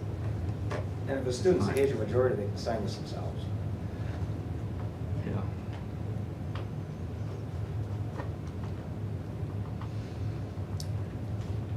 I think some of those books were on the shelf when we were in high school, and we didn't even know they were there until and people don't know they're there until you call attention to them. And that's what's going on here, is you're calling attention to them because of some group in Florida. But I think we have experts on our committee, and I support them. I think they know what they're doing. They've read the book, and they've made the decision. And the kids, you have an option to put your child in there flagged, like you were talking about, so that they can't read it. They can't check those out. So it's like you're trying to take away the choice of everybody. Are you directing this right at at me? I know, she's Yeah. directing, you're Well, looking at I'm all looking of this. at your shirts, Moms for Liberty, I'm and sorry, that's what's doing you're not it. supposed to be directing this to us. Well, I'm just saying what my opinion is. It's very unprofessional. Because of all these books were probably on the shelf when we were in high school. And we didn't even know they were there until they got called attention to. That's not true.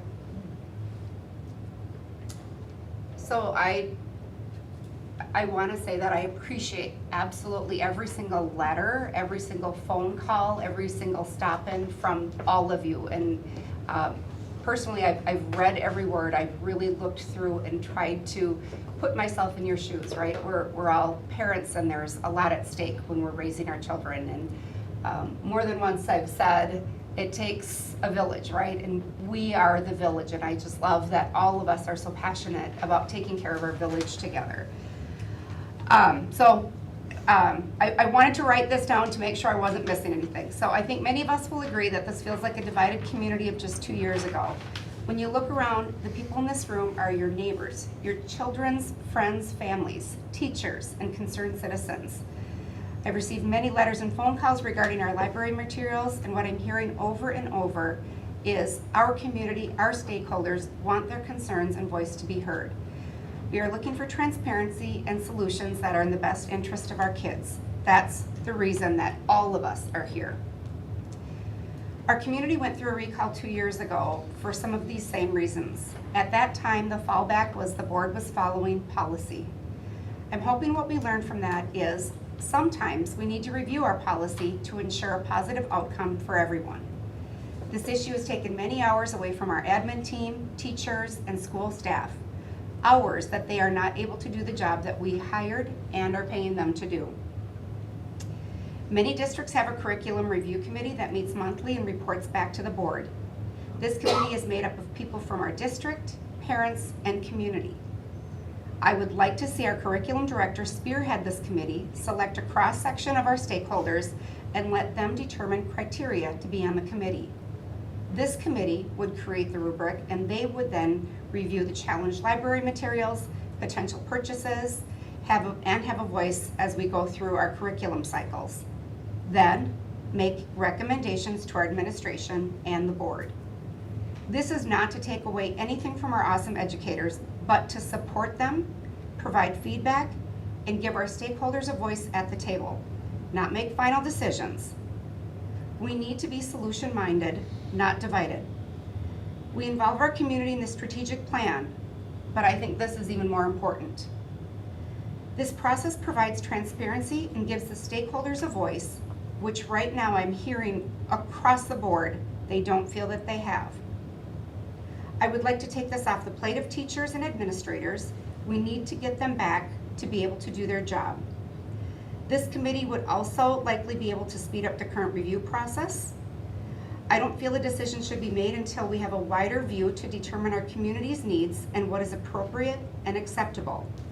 That being said, I would like to make a motion to table this decision with the intention of updating our policy and creating a long-term solution with our stakeholders, providing feedback and input. Is there a second to that motion?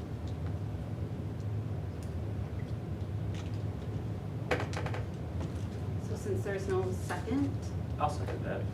I think we can't this has been what amend we the just policy. talked about, the things that are that we are in the middle of a process, and unfortunately, the process started. That's kind of what I heard. But at whose direction says we can't do that? At legal direction, because now we're altering a policy, and I'm not saying the policy is right or wrong, but we are now have an appeal that came from a group, and now we're gonna, in the midst of an appeal, say we're going to change a policy. We can change policy, but it's not recommended in the midst of an appeal. But right now, we have a motion, and we have a second. Well, I would like to point out, Lacey, that in the stuff that you were reading, you mentioned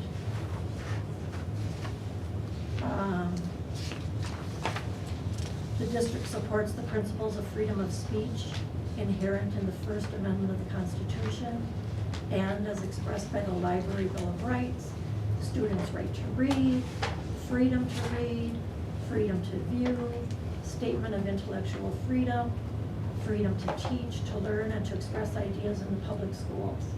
I mean, there is a lot of legal issues here. And I went through the rubric that we were given with the legal advice of our attorney. And I went through every item, went through the materials in our folder, and I have every one checked off. And I also wrote down the votes of the review committee. And overwhelmingly, they are in favor of keeping the book. And regardless of that, it is our job as a board to make sure that the review committee went through the correct process.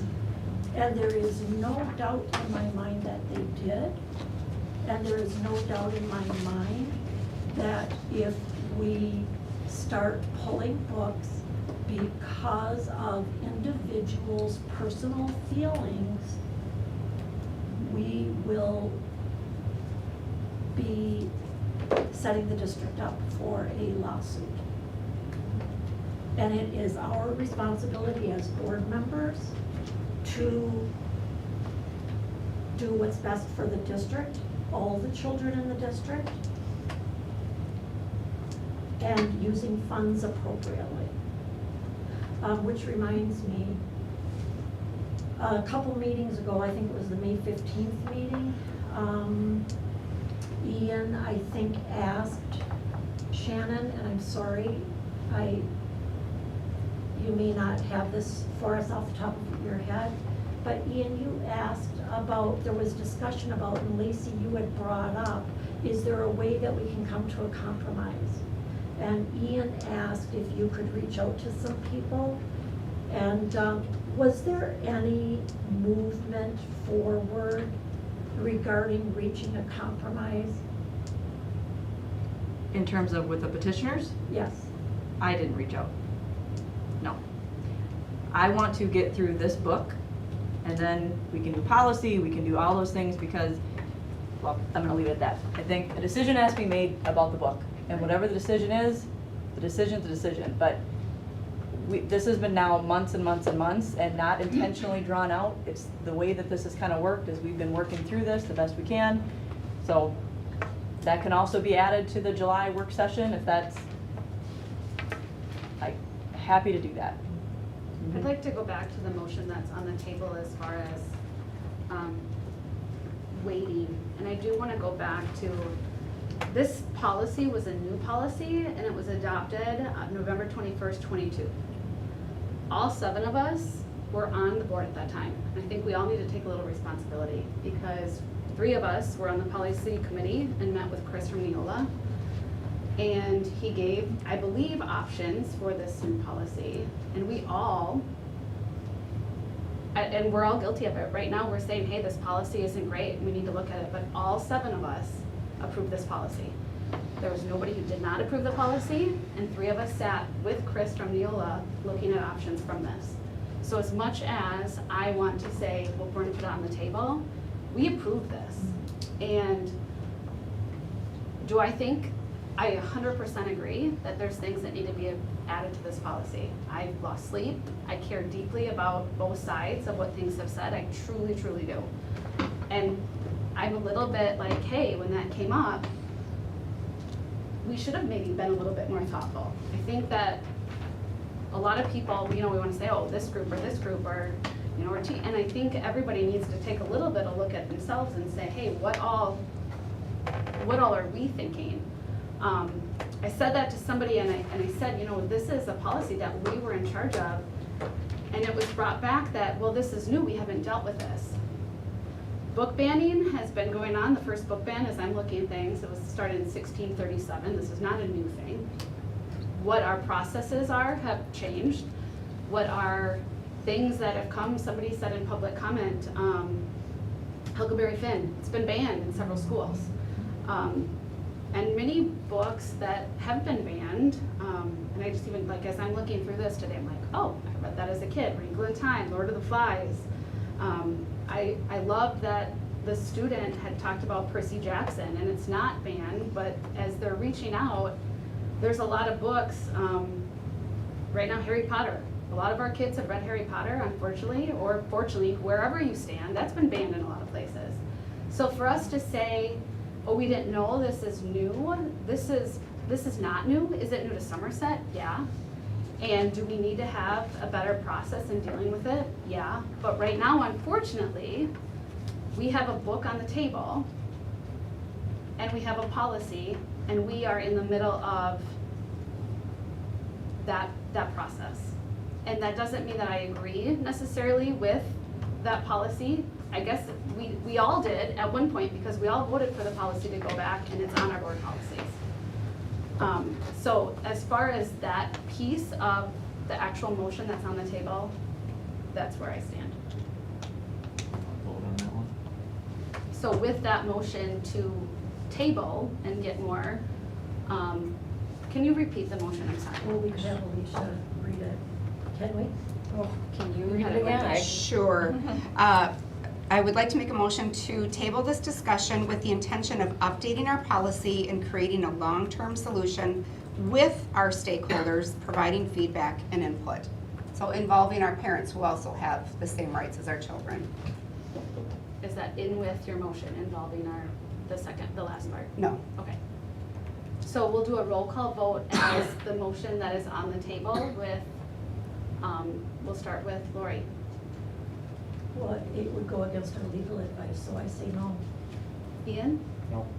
Matt? I'll say yes. Myself, no. Bruce? No. Cherie? Yes. Marge? No. Motion does not carry. So, moving on. I'll go. No, go ahead. I'll make a motion to affirm the determination of the book review committee for Percival Wallflower to stay in our library. I'll second. Further discussion. I would like, since it's not in the policy, I don't know how we flag this, or you've already stated it's something you're doing or going to do. I know when we review this policy in July, I want to make sure that that gets added before the school year so that that is flagged, and I don't know what he has, or what Brandon or whoever's taking the lead on that to make sure that happens. But I want that done as well, and we'll add it to the policy so that's done in July. As of right now, that's To go along with that, there was in public comment that I just started, that kind of to make sure that in that policy, when we do look at it, that it is in writing, that parents can have that, because I think that that's come up time and time again. And truly, that's where I keep going back. I have listened to both sides, and I thank everybody for emails and calls, as you're saying, and even though some of this it's been tough. This has been, I think, everybody has their right to where they're sitting in this process and what they think. Right now, I'm feeling as with the group that right now reviewed the book, we need to respect and value that our teachers, our librarians, and our staff, that they have used their professional expertise. And I'm not saying that that's the expert of all picking out books, but many of our educators and our teachers have a lot of background and a lot of things that they have provided to this. And it's come up time and time again that parents have a voice in what their child read, and I absolutely agree with that. And right now, myself, as one of 7 board members, I don't think that it's necessarily appropriate for me personally to deem what any of your child, that I'm not a professional in this. I read this book from front to cover, and I'm gonna admit I go with Ian, what you were saying as far as that age level. I have a son who's going in to be a freshman, and truly I would feel uncomfortable if he read it. Now, with that being said, not every freshman is like that, because I've always said that every single child is unique. Every single child needs something different, whether it be more in mental health, whether it be more in math or science or whatever it is. So I don't feel as though myself as a board member can say, yes, maybe as a parent that's not okay for mine, but it could be okay for another child to read. I go back to the books, in my opinion, should remain in the library as suggested by the committee. I also think that we need to look at policy. And most importantly, to go with that parents should exercise their rights with their own children. And by keeping this in the library, I'm not saying I'm promoting it, I'm not saying go read it, but a parent has the right to say if their child can read this book or can't read this book. And that's what I have to say about that.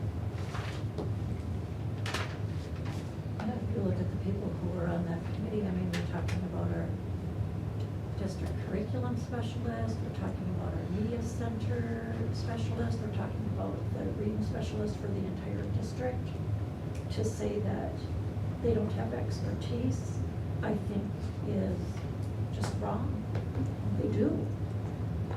And as far as book reviews go, books are reviewed when they come out. That's why the reviews are so old, because the book was published in the 1990s. You're not going to get a more current review of that book, except what our review committee did. And to go with, Cherie, what you were saying as far as that review committee, I mean, I think it's there, but I think when we look at the policy, could we alter that? Yes, I just don't feel like we can do that in the midst of this. If we want to, I think it's important to have parent voice. I think it's important to have that. But then I think if you go that route, you need to ensure that you have a variety of voices on the table, not just one side or the other, or, and in the middle. You have a variety, and you have a group that's committed to being there every single time, because I think that's where you run into that group where you have people that are committing to be on that committee, which it's a lot of work. It takes a lot of time, and in order for that committee to be effective, it needs to be 100% attendance and consistency with that in a variety of voices. So am I understanding that we are approving this book only based on our current policy and what was put in place, and then we're going to be changing policy and including parents who can also be experts in this moving forward for the other books? I think we are bringing the policy back for review, and I think one of our discussions should be, does it go to the policy committee first or the entire board? I wasn't on the policy committee that met with Neola. I don't remember what the options were. I think our policy, maybe some more details could be added, but I don't think there's anything inherently wrong with our policy. And I would also like to remind the rest of the board that, I'm not going to be able to find it maybe right away, but something about, there is not a legal requirement to have a policy or a review process at all.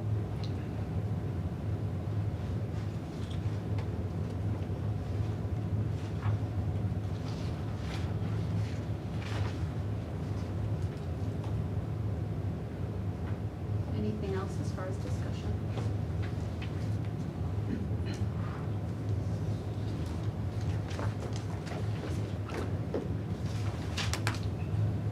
Okay, so right now, the motion on the table is to, sorry, hold on one second. Affirm the determination that this book, The Perks of Being the Wallflower, The Perks of a Wallflower, stays in our library. There is a first and second in discussion that does not currently say that in that motion that we are changing the policy, but we have discussed that it will be put on the July work session as far as the policy. Well, I think is that separate from your motion, or is it included? Right, in it's your not motion? in the motion. Well, I was thinking we do it in the once around, that Yeah. two people bring it up and Yes. it'll be on the next agenda. So currently, the motion is that we are affirming the determination that this book will stay in the library. Any other discussion before we vote? Okay, we'll do a roll call vote. Lori? Yes. Ian? No. Matt? No. Myself? Yes. Bruce? Yes. Sheree? No. Marge? Yes. So, motion carries, the book will stay in the library. And we will add the policy to our July work session to further continue this process. Truthfully, there are 28 books left on, or 27 books left, and I really need to, I hope that in this whole process, we don't have to go through this every single time, because this is draining for all of us, and I want everybody to know that is in here that this is not taken lightly. I would greatly appreciate respect as far as how going forward that we can make this process easier. And I think, as we had said, there's two sides, and I think that one decision is going to make people upset in the other decision, and I really would, as Ian's saying, like to look forward as saying, how can we move forward and respect and try to come to some type of middle ground? And I don't think that it's gonna appease everybody, but I really hope that we can try to move in that direction. So, moving on to our advanced operations, looking at our policy update and recommending the school board approve the policy update as presented. Can I clarify one thing? Yes. Bringing back to the July work session, you want 25-22, correct? Yes. I'm making an assumption that I believe is accurate, but that's the policy you're talking about, just 25-22? 25. Okay, Yes. all right, sorry. Move ahead. Well, Shannon, did you want to, did you or Trish or anybody want to talk about policy 5410, promotion, placement, and retention? No, that one we're good with. So we went through a first reading, and there were some changes since the first reading. In promotion from grade 4 and grade 8, letter C was added. It was not there during our first reading. So I just wanted to point that out to the rest of the board members in case they hadn't noticed. Yeah, I appreciate you doing that because I had crossed that off. I didn't realize that specific part was in state statute. So Chris sent me an email and said, just double checking, are you sure? I was like, oh, wait, nope, let's uncross that one out. We want to keep that one. So that was the change, so thank you. So the demonstrated sufficient proficiency to permit her to move to the next, ahead in the educational program of the next grade. Is that the C you're referring to, right? Mhm. It was an issue, okay. Thank you, Lord. So I'll make a motion that we approve policy 5410 as presented this evening. Is there a second? No second. Ian? Any discussion? All in favor? Aye. Any opposed? Motion carries. Looking at our preliminary budget, Dave, you're here. You're up. Hello.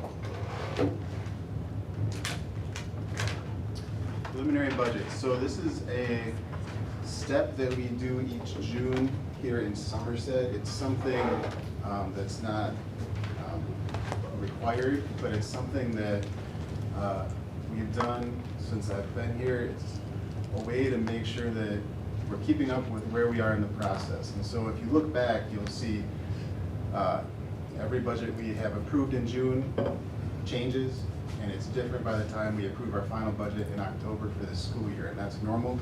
This is a snapshot. This is a point in time where we're incorporating everything that we know at the moment, the best knowledge we have, and we're taking a look, seeing where we're at, and we're approving it tonight, saying, yes, we acknowledge that this is where we're at, and we're gonna keep adding more information as we go to get our next product. Where you see this will be at our budget hearing in September, and then we'll approve our final budget for the year in October. So the last time you saw this information specifically was in March, and we were using at that time what we thought was maybe a good guess at where we could expect the state budget to come in. So at that time we had, the knowledge that we had was what the governor proposed. So we said, well, based on what we're hearing from other districts, based on what we're hearing from the people who know possibly more than us, we're gonna shoot for the middle. And we were working with the 50% of that governor proposal at the time, if you remember. And since that time, we've also reduced expenditures going forward. We reduced cost, we non-renewed some staff, all to try to accommodate where we're going to be based on the expectation at that time. And now we have gotten a tentative agreement and a bill that has gone through joint finance in Madison, which is the committee that recommends the bill to the full legislature with the budget information, the state budget. So like Shannon said earlier, there's a lot that's not yet final, but we do have a fair amount of information about what it's likely to be based on the tentative agreement and that motion that's moving through. So all of that information is included in this budget, in addition to the few pieces that we've gotten more information about that were included previously A couple examples being the contract with Safeway for Transportation. That amount came in somewhat less than we had thought. And also our health insurance increase somewhat less than we had thought. So both good things. Those are also incorporated into this. And we'll continue to have positions where people will resign and those positions will be filled. Both those new staff and returning staff, what their benefit elections will be in the fall. If there's change, that also has an impact because health insurance specifically is a big cost factor for us. So at this point in time, this incorporates all the information we have. One of the bigger things that we're waiting on to see, and June is an enormous month for this, is where we're going to end up with our current budget, our current year actuals. Because as you remember, this budget is based off our current year, so next year's budget based off our current year, and then all the variables that we know as we go forward through time are applied to that. So where we're going to come in this month is where we apply many of our big expenditures, the biggest one being open enrollment out. All these things are applied this month, and so we'll work towards finalizing that. We'll have our auditors on site to review all of that at the end of July and the start of August. And so mid-August or so, we should have the picture of what this year ended up like. So all that being said, the state budget, the proposal that has gone through joint finance, had one component that was higher than we expected and one component that was lower. And the net result is that we're about 130,000 less than we thought we would be. The per pupil amount given to districts to increase the revenue limit was higher, but the special ed reimbursement rate was quite a bit lower. So like I said, we aimed for half, 50% of where the governor was proposing the revenue to be, and we got pretty close, I would say. So all of that is built in, and this is where we are as of June 9th, but it's a step in the process, and it's not the end yet. The next thing is to see how does this year end up, where are we then, because anything more positive than the deficit that is budgeted improves this scenario because it's based on this budget. So, any questions?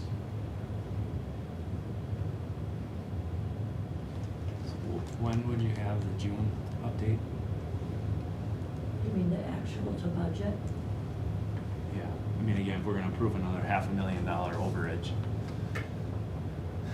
So the next time that we'll have discussion and approval of a budget will be in September at the budget hearing. So do we have to look for additional reductions from now until then? Do we have additional reductions that you're looking into? I would say right now we're waiting to see how the year ends. And we'll have more information also about benefit elections, new staff coming into positions where people may have resigned, things like that. We'll also have, I would anticipate, hopefully final information for some of our additional bigger contracts with our bigger vendors. So there's a lot of information that builds on this and we'll talk about, but the actual approval doesn't happen until the budget hearing, and even then, almost every year there's things that we're talking about where we get more information still to come before the end of October when we approve the final budget. And also after that time, we have now, during the year, after approving the original budget in October for the school year, we have gone back and amended that budget when something comes up, whether on the revenue or the expenditure side. But the net on our preliminary budget for 23-24 is 141, about 5 deficit. I thought I heard you say 400,000. And it's 141,496. Must have transposed the numbers. Okay, all right, I just wanted to make sure, because, I mean, That's a lot big better. difference. Sorry. That's okay. So then in September, if that number is still sitting similar to what it is now, is that when we look at kind of that second tier of, I don't wanna say reductions, because it wasn't people, but some of those other pieces that we could cut or hold on as far as moving forward, that would be more a September conversation? Well, it's an ongoing conversation. We've talked about this with a number of things that have come up, where we are continuing to say at admin meetings or in whatever forum, that we are addressing and trying to focus on all the areas we can have an effect at this point in time. So some of the things have timelines where they have to be addressed at a certain point to affect the following year. Obviously, staffing, as you mentioned, but there's other things, some of the bigger contracts have to be addressed at a certain period of time. So I would say yes, it's an ongoing discussion item, and there will be options, but they won't be the size, the bigger options that we may have at an earlier point in time. So I would say, to come back to that,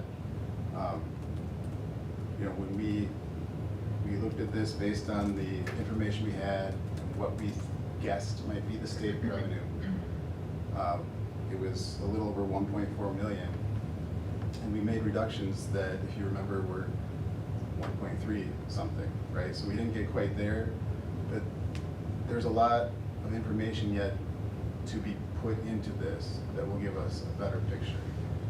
I look at this and I say we came close. We have affected something on the expenditure side, and we're working on things that we can do around the edges, but let's see how it ends up for the year, and then go from there, make our next steps and our next decisions. So this number doesn't sorry, when you say we came close, this number, you're not like, I mean, this is a large sum of money. I feel like we just made all these, reductions for next year and things, and we're potentially going to be. I think with the information we had, it was a very close guess. Okay. It was very close.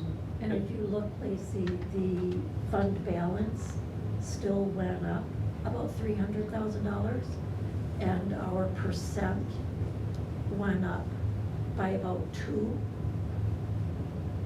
So both of those are good as well. Our percent of it, we have a policy that our percent of the fund balance has to be what, between 15 and 20, is that right?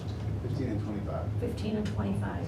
So last school year, we were at 15.6, and this year on the preliminary budget that we're looking at right now, we're at 17.7.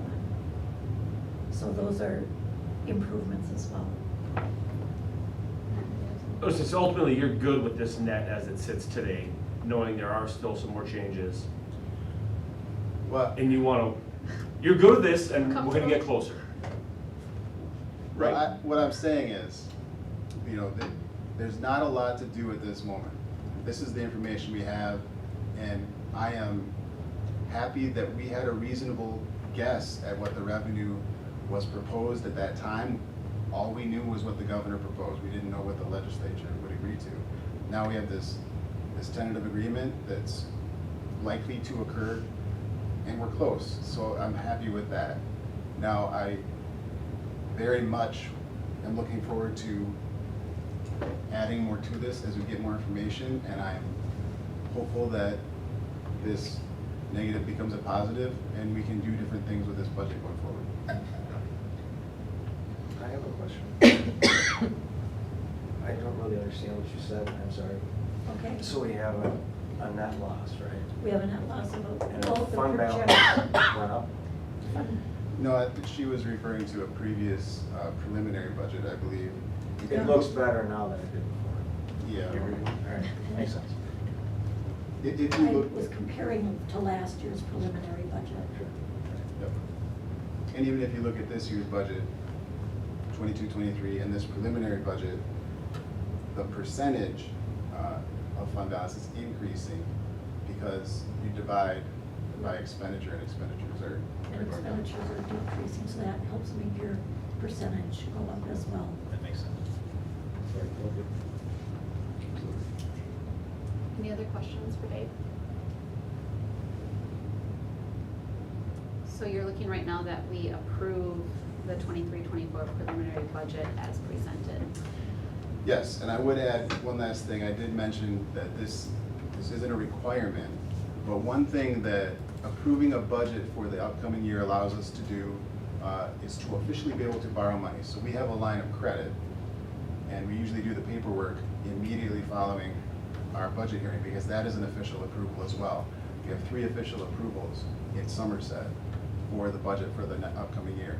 So technically, this would allow us, if the need arose, to borrow, to enter into paperwork to do that. So again, I like getting everybody to get the feedback, to see where we're at, to see the snapshot, but also it has that additional benefit where, if need be, we can now do that paperwork and renew our line of credit early if need be, or what have you.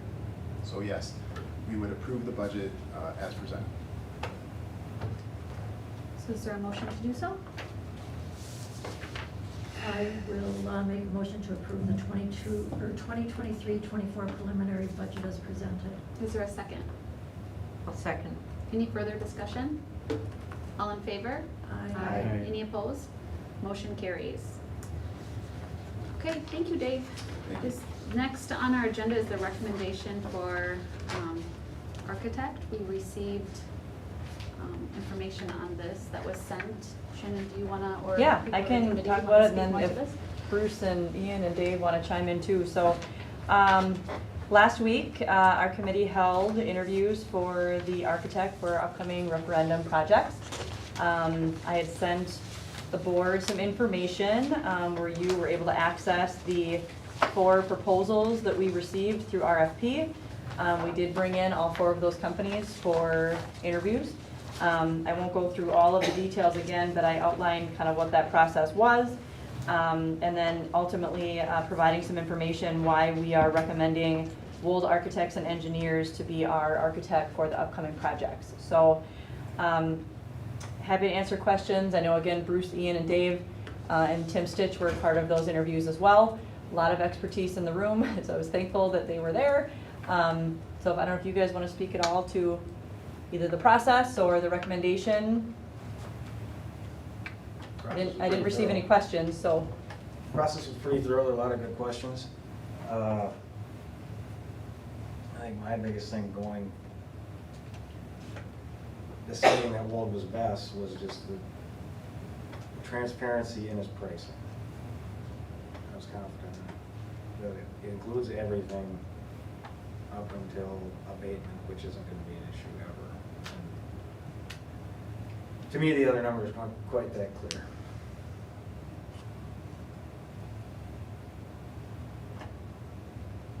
About the information that was sent out, it was to all the information from each one and how you came to the decision, it was clear to me.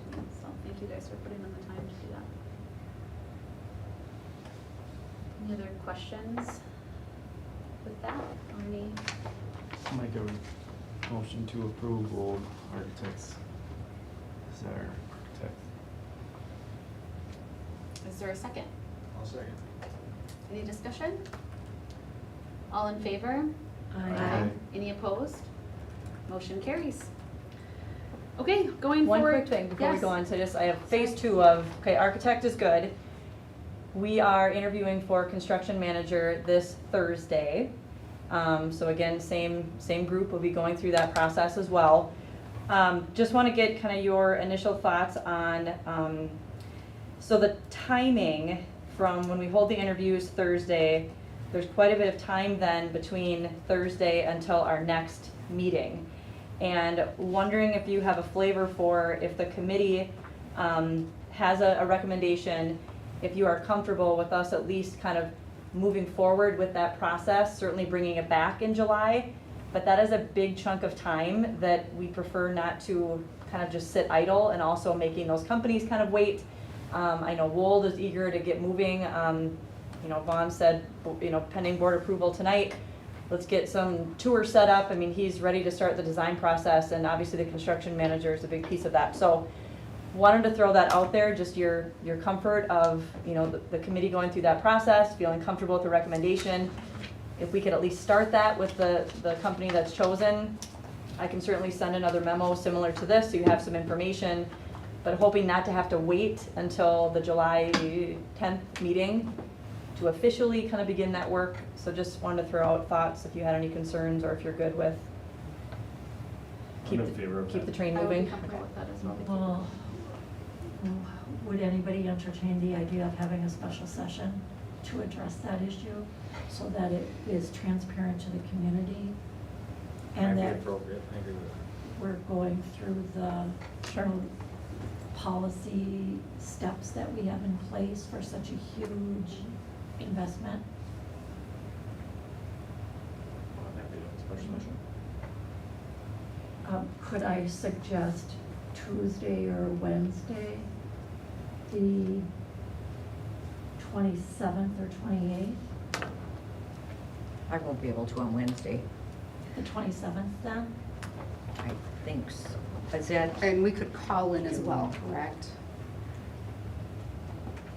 And when that's- are you meeting? That's June 27th? Thursday, Yeah. Okay. this Thursday. So yeah, we would, In the afternoon or? I mean, you guys, You'd want to meet, they meet Thursday, we would meet special session on Following Tuesday, the Tuesday. 27th. Unless you wanted to Correct. meet Thursday evening, the 22nd. I don't know how, you guys who are on the committee, it's- you want some time, don't you?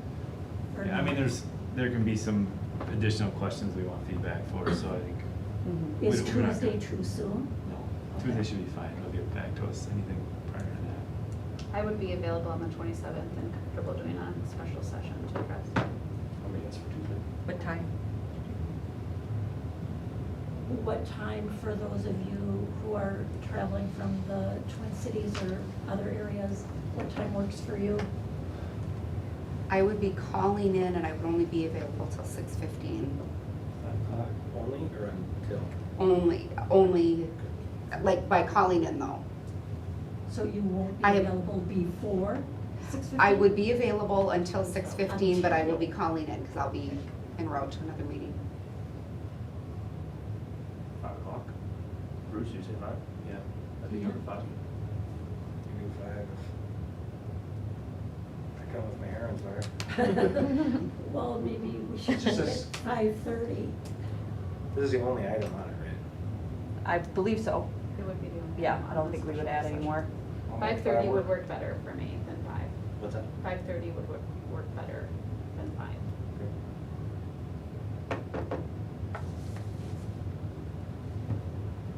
Perfect. That was even better than my suggestions, okay. Okay, so special session to address that one item on Tuesday, the 27th at 5:30. So Lacey, you're making a motion, I'll second it. All in favor? Aye. Any opposed? Okay, motion carries. Thanks, Lori. Then moving forward to consenting agenda, looking at minutes, board bills, personnel update, WIA renewal, the athletics code of conduct, handbook language, and the school board dates that was added as G. I'd like to make a motion to approve the minutes for the May 15th and June 5th work sessions with the following amendment to the June 5th minutes.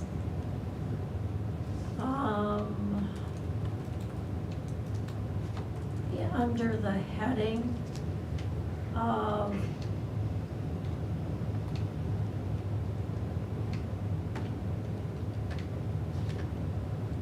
what was it? Oh, the policy of,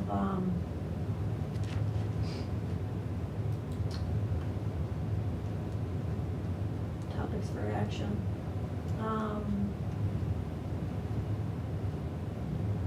June 5th, am I on the right one? There was something about, in the June 5th minutes, about the temporary wage adjustment. Is there a heading that says that? That's in superintendent updates, handbook, temporary In the wages. updates, okay. So return. Could we add, so the amendment I'd like to make is that we had discussion regarding that. So I'd like to add discussion regarding clarification of how wage adjustments would be calculated added to the minutes.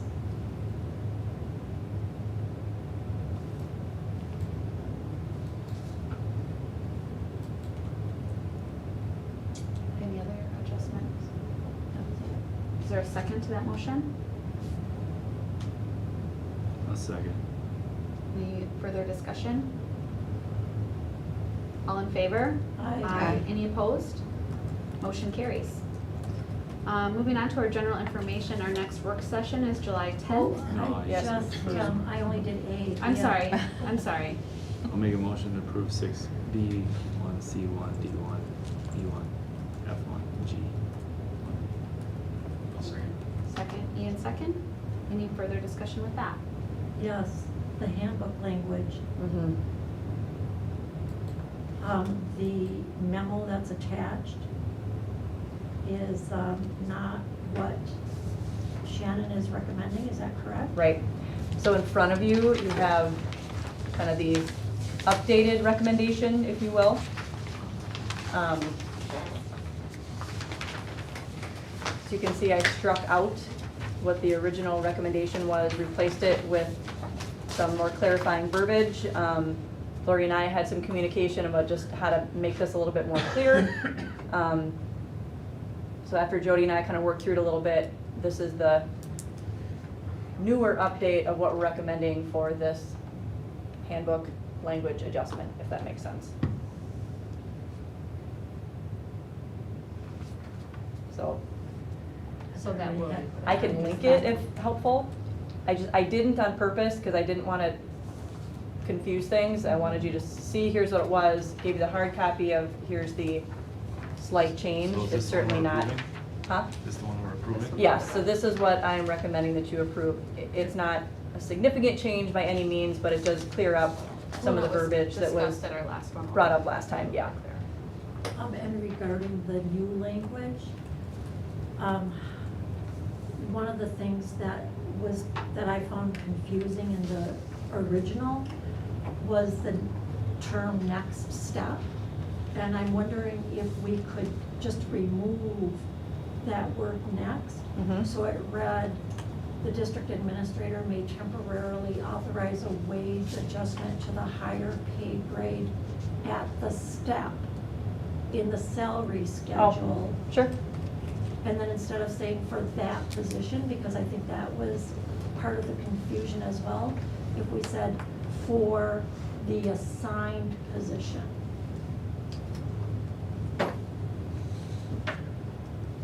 Great. Thank you. Yep, works for me. So the new wording with that and what we would be approving would be higher pay grade at the step in the salary schedule for the assigned position, which results in an appropriate increase in the employee's hourly wage rate. Yes. Yes. Okay.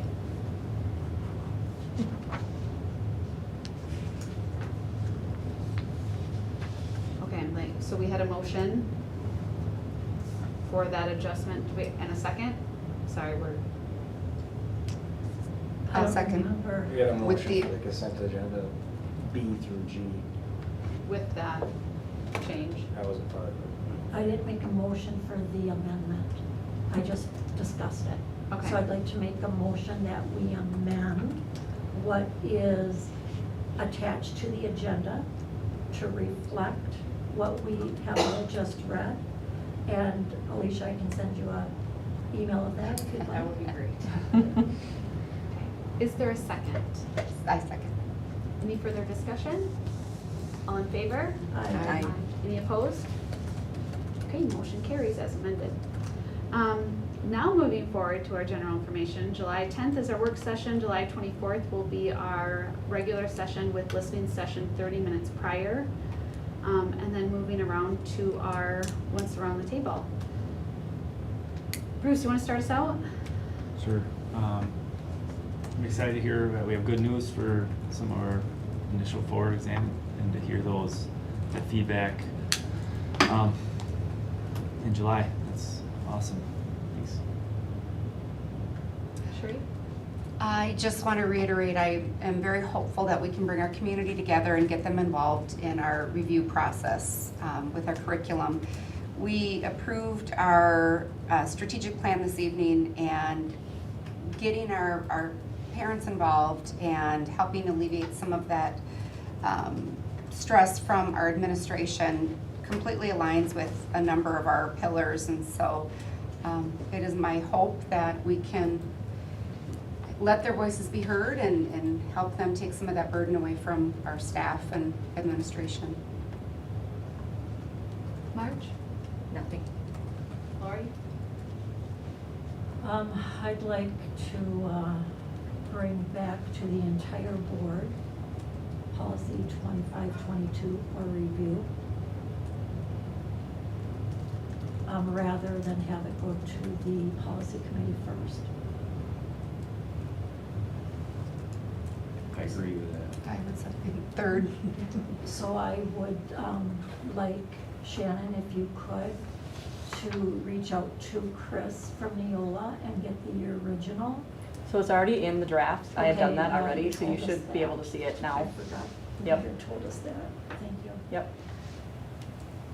And along with what Lori, can he then provide other pieces that could possibly be put into that, or other, because there were some other. Could Chris, is that what you're Yes, saying? yeah. The option should be there, right? The Yeah, options so- are in that draft. So he put back into the draft Okay. the original, the way that it was brought in the fall. Okay, All the options, all those kinds of things. So he recommended you almost kind of start from scratch essentially of, okay, let's back up, let's look at what all the options were. Mhm. Start there, and then from there, if there are additional things that as a board, you want to see in there that isn't a part of Neola, so the flagging thing or whatever that Bruce brought up, great. Yep. That he suggested, start with what Neola has as your foundation, and then engage in conversations after that, so. okay. Alicia, would it be possible to send that out, that copy of the draft in a link to the whole board? I can, yeah. Everyone should have access, but I can do that, yeah. Okay. Yep. Ian? No. Matt? I'd like to reiterate what Bruce said about forward testing and some good things, and I am excited that we were able to approve our strategic plan. I think that's a really big piece moving forward with our board and our entire district. So I'm happy that with the work that we can go forward with that. Is there a motion to adjourn into closed session of the board pursuant of Wisconsin statutes section 1985 1C to consider the employment, promotion, compensation, or performance evaluation data of a public employee over which the board has jurisdiction? I will make that motion. Is there a second? Second. Heard Bruce first. Any discussion? All in favor? Aye. Any opposed? We are now moving into closed session at 8:34.